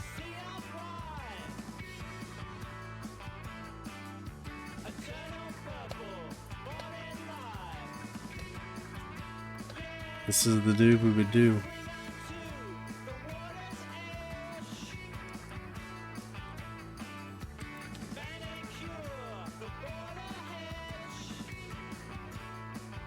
Not interested.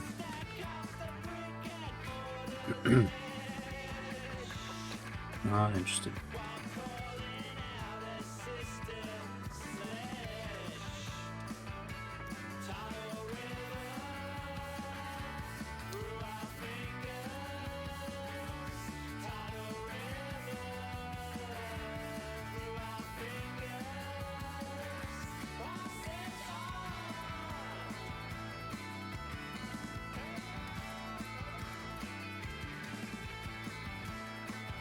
Let's see if any of these like different.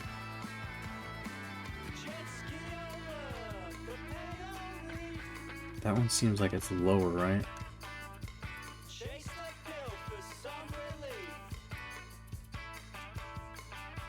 Seems like the middle one.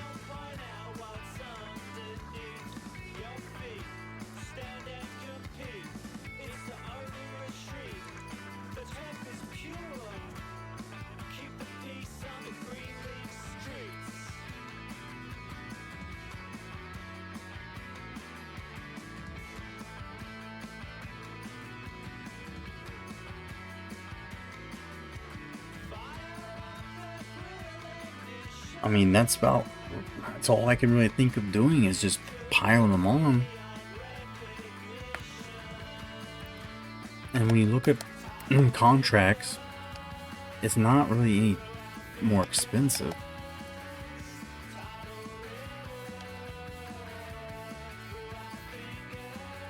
It doesn't mess my salary cap up much.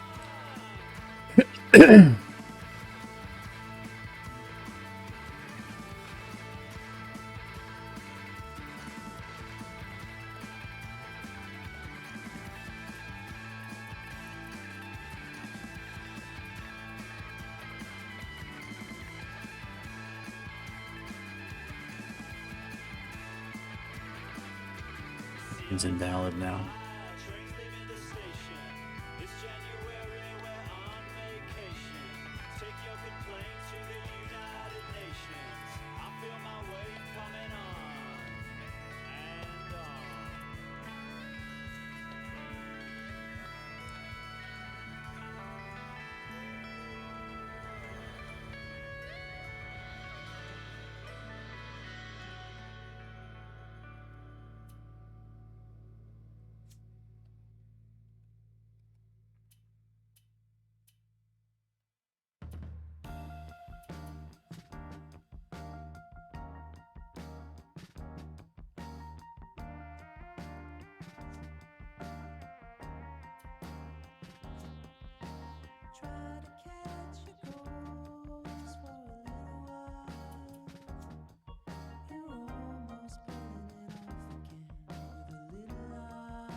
I don't know much about Karan Butler's game. Like, would that work? Would he be? I just. It's invalid, it says.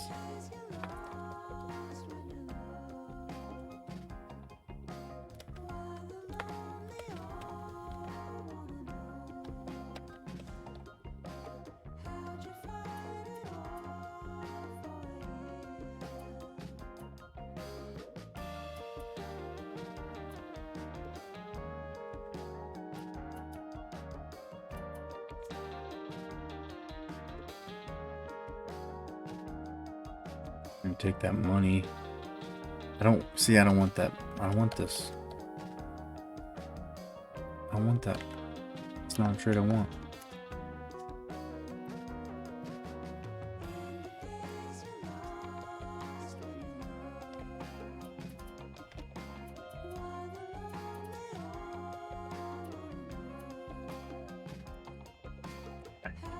I just don't know who would be an improvement. Marion or something? I don't like his shooting motion on here.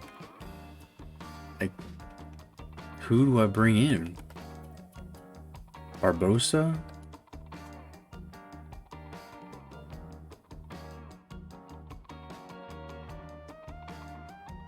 They don't like how much I'm putting them in the red.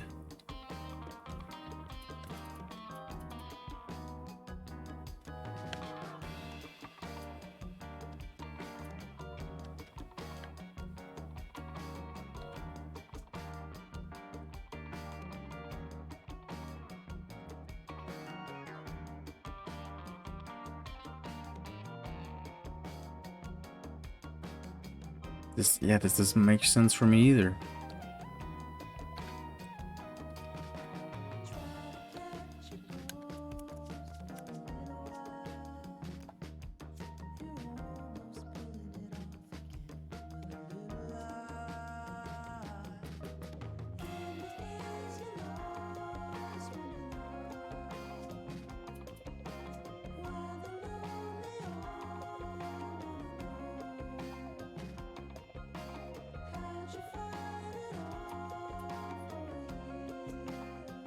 Oh,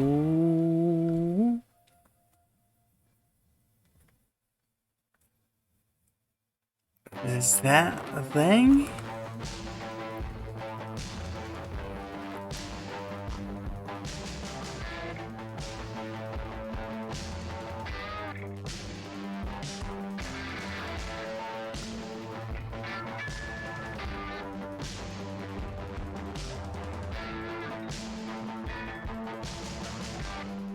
Is this a thing?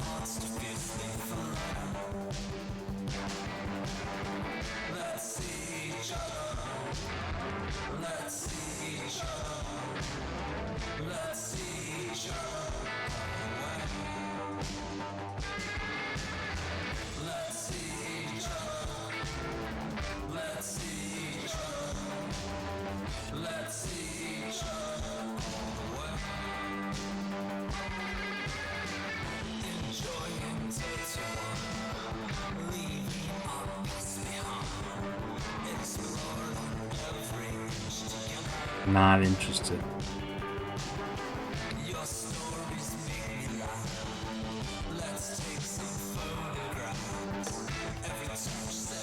They have some terrible contract I can take.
Dude, I feel like we're so close.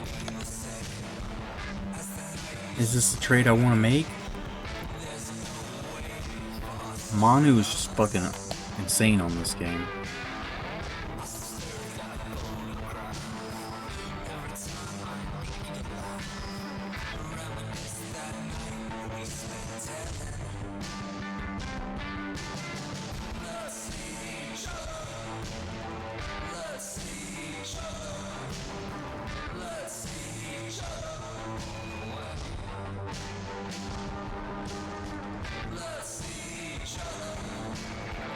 Damn it, dude, if he was just a little taller that I could trust putting him at small forward.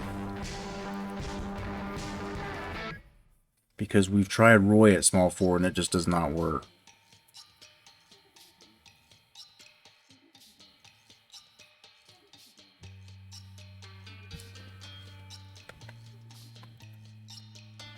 Damn it, dude. That one is fucking enticing.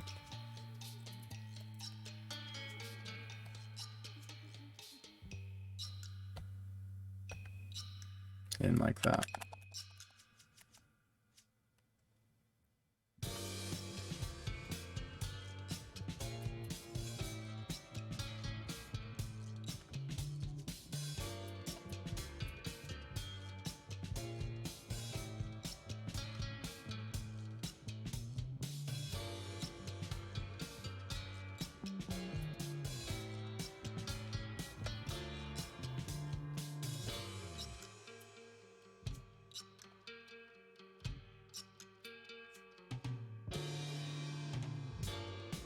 No T-Mac.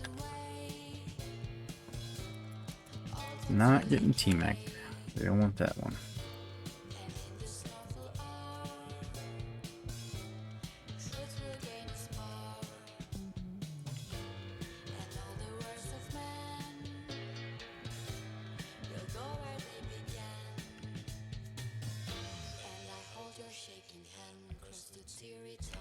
They didn't like that one either.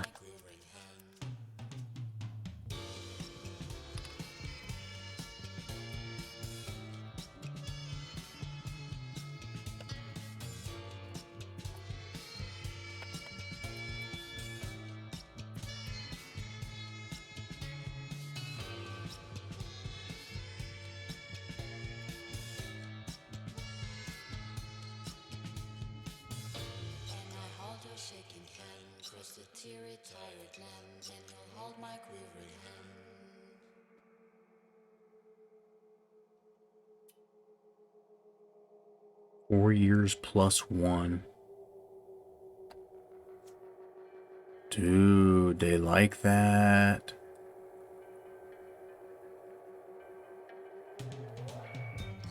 I have to take some kind of salary cap.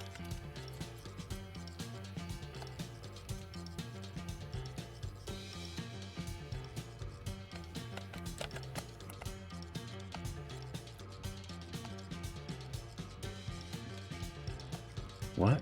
Huh. What?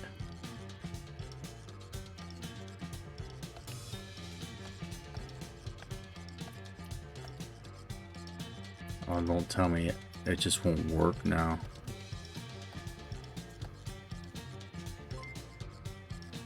Yo, Sod Ferris, brother. Coming through with the sub, you crazy lad. What is going on, bud? Thank you. We're looking hard at some trades. It's deadline. The team's kind of stalled. It's kind of made me concerned about what the ceiling is, and we've got Peja here, and I haven't been a huge fan. So I think this move is a big move.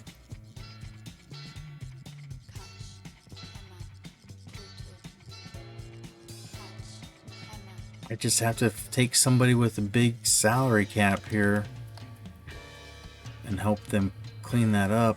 Should I have taken Iggy instead of Gerald Green? I take Muhammad. Is he hurt? Yeah, shit.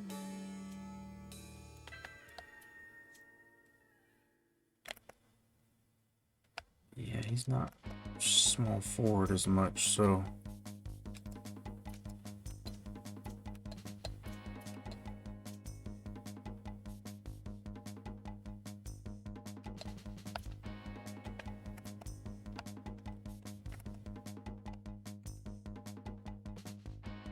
I don't know what to do here. I'm trying to find some expensive dude. And Muhammad's one, but it's causing problems. Jarvis Hayes. He has to be somebody who's just not quite as good. Zekas. Why is this? I'm not taking enough people. I'm not taking enough money back. I think is what part of it is.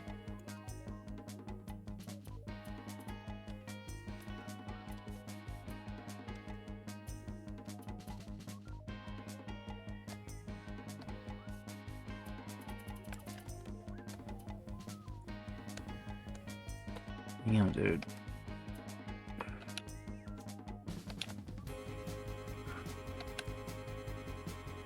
What is illegal about this trade that they won't let me do it?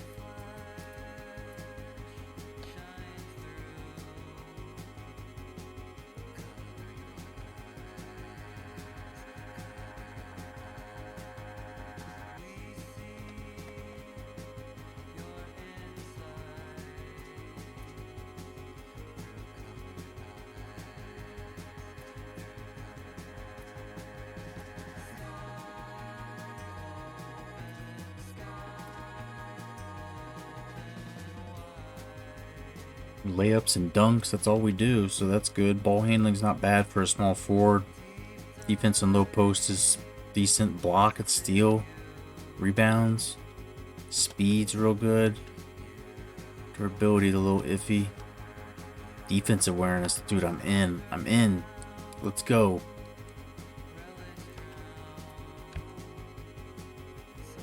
Not interested. So I gotta get this dude off here.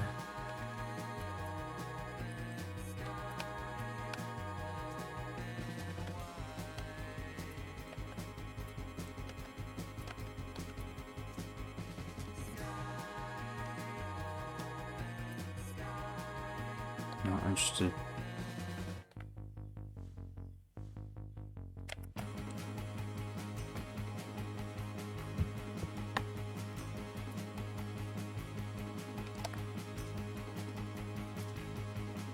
This guy gets paid more than Joe Kim does. I was thinking of should I try to package Joe Kim in there, but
Is this not?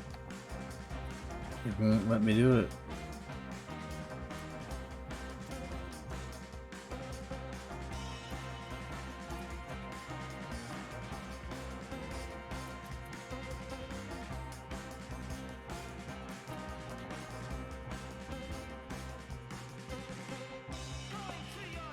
Oh, I don't know what's going on.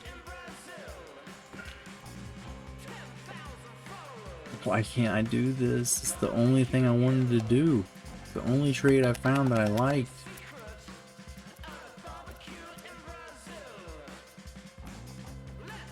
We went for Rip.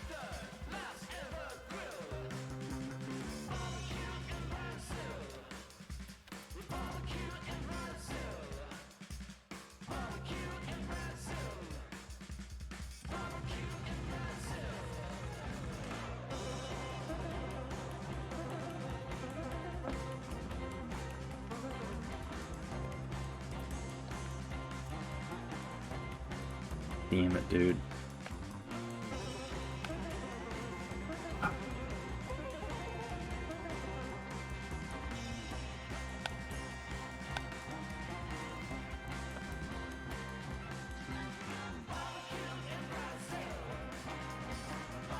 It doesn't say when the deadline is.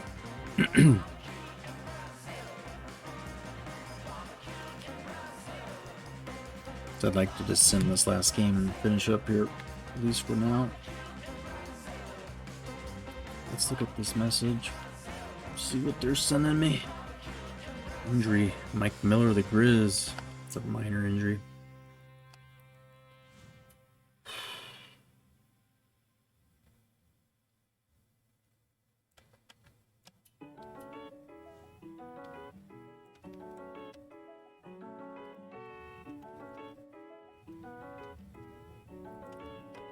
I just don't know when the deadline is. Probably like the 20th.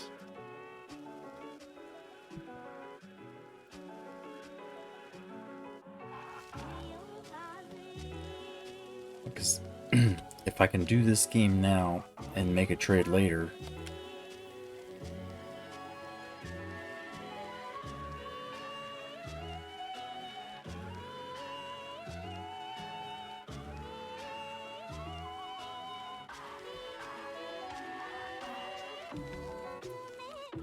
all right, here we go.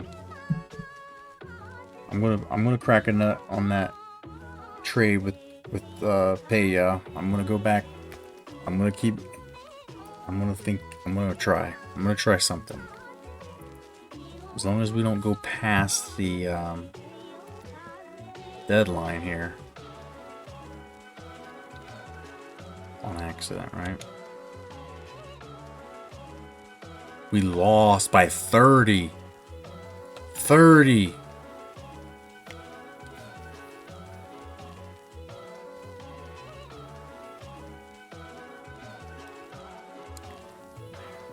Shit. What have I done?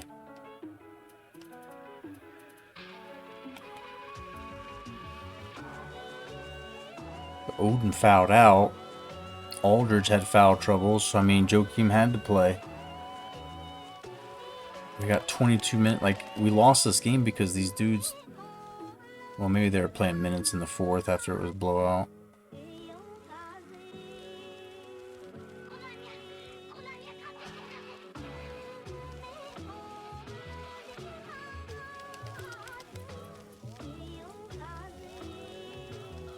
Because Ha had to play 10 minutes too, though. I don't know, dude. Conley had 5 fouls. I mean, it's probably all combined was too much. Chemistry drops another fucking 3%.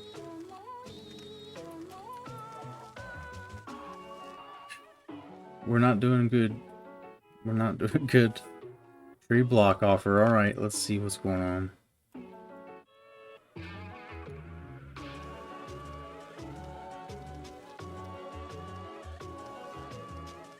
Knicks have made an offer.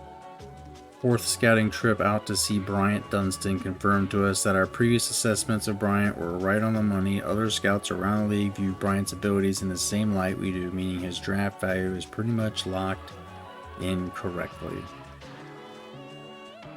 Okay.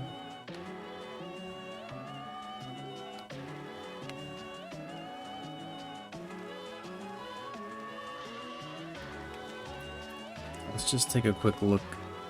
It's the All-Star break now, so it's end of the games for tonight. I wish I had not lost that last one by 30.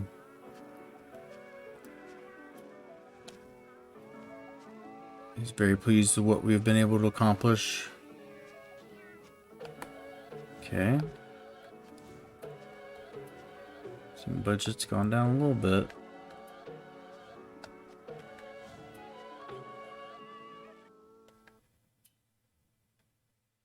Oh, you know what I'm doing, dude.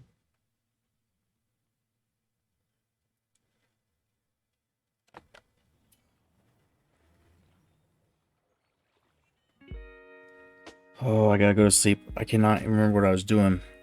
I think that's a good sign. Fuck. We were looking through, trying to see the trade block.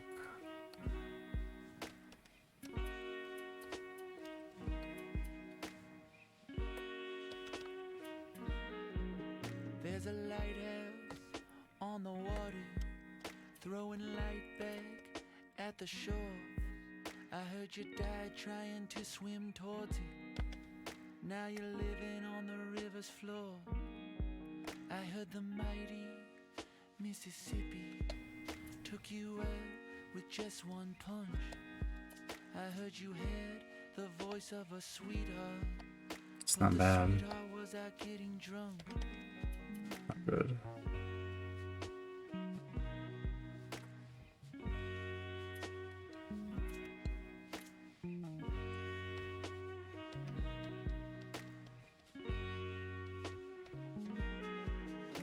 In Hayman, have you heard Buckley singing Hallelujah? 96 hustle, we like that. It never could to it, gave it wings in a way it was. We're good, man. Number, Those aren't the greatest offers, that's for sure. and they say you're your daddy's son. But Jeff, if you're anything like me, you only care about America, where you're always in someone's way. Alright. Or you're singing while Seem to have everything we can know about this guy. They're straight up basically telling us to stop asking, stop looking. Cause she's violent and she's stubborn and she's ugly, but I love her.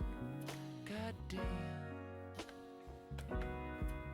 God damn.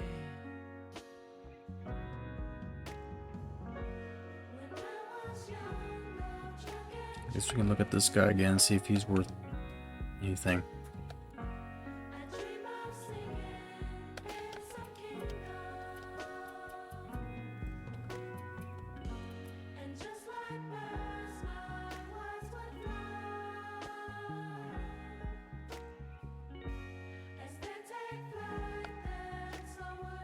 There's no athleticism at all.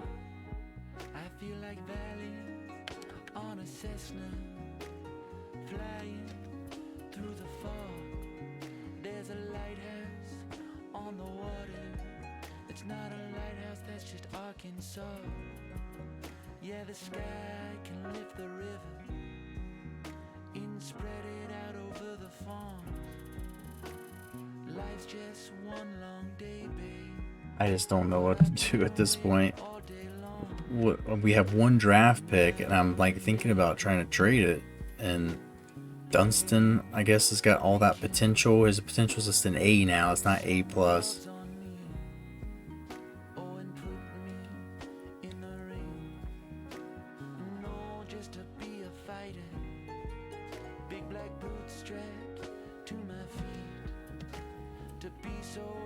We got Darius Moss, we got Joakim Noah, we've got Aldridge, like another another power forward, doesn't make sense. We've got Ha at center. And so it's like, I don't really need anything. If we were going to get a point guard and let Garrett go, that's the move here.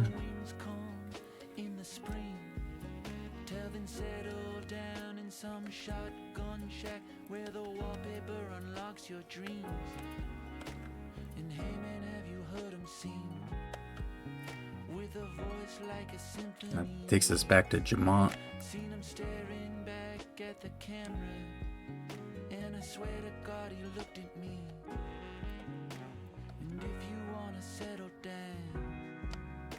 All right.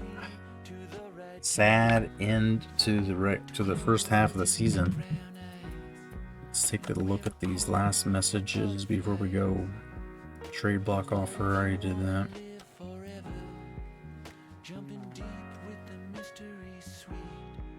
We saw what the Knicks offered us. Wasn't exactly blown away by his current skill set, but Charles Rhodes from Mississippi State showed me he can definitely play basketball. Big questions for this kid is if he can improve his game and take it to the next level. Going to need to scout him a few more times before the scouting department can give a final assessment. I think we bailed out on that one.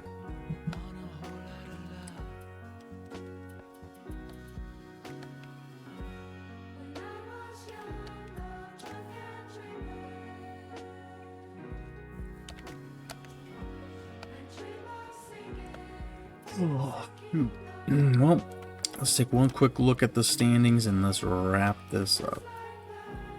Look at the top of the league now, the Bulls and Channing Frye. Some of the best winning percentage in the league next to the Spurs.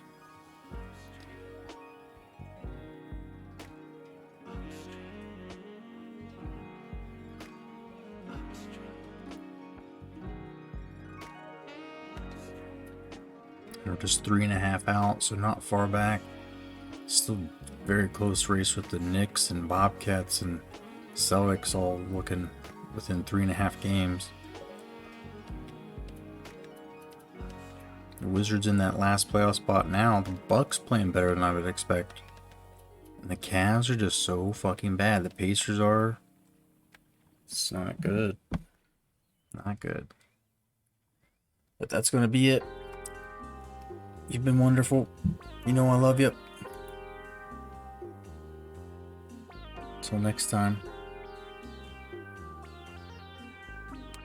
Thanks so much.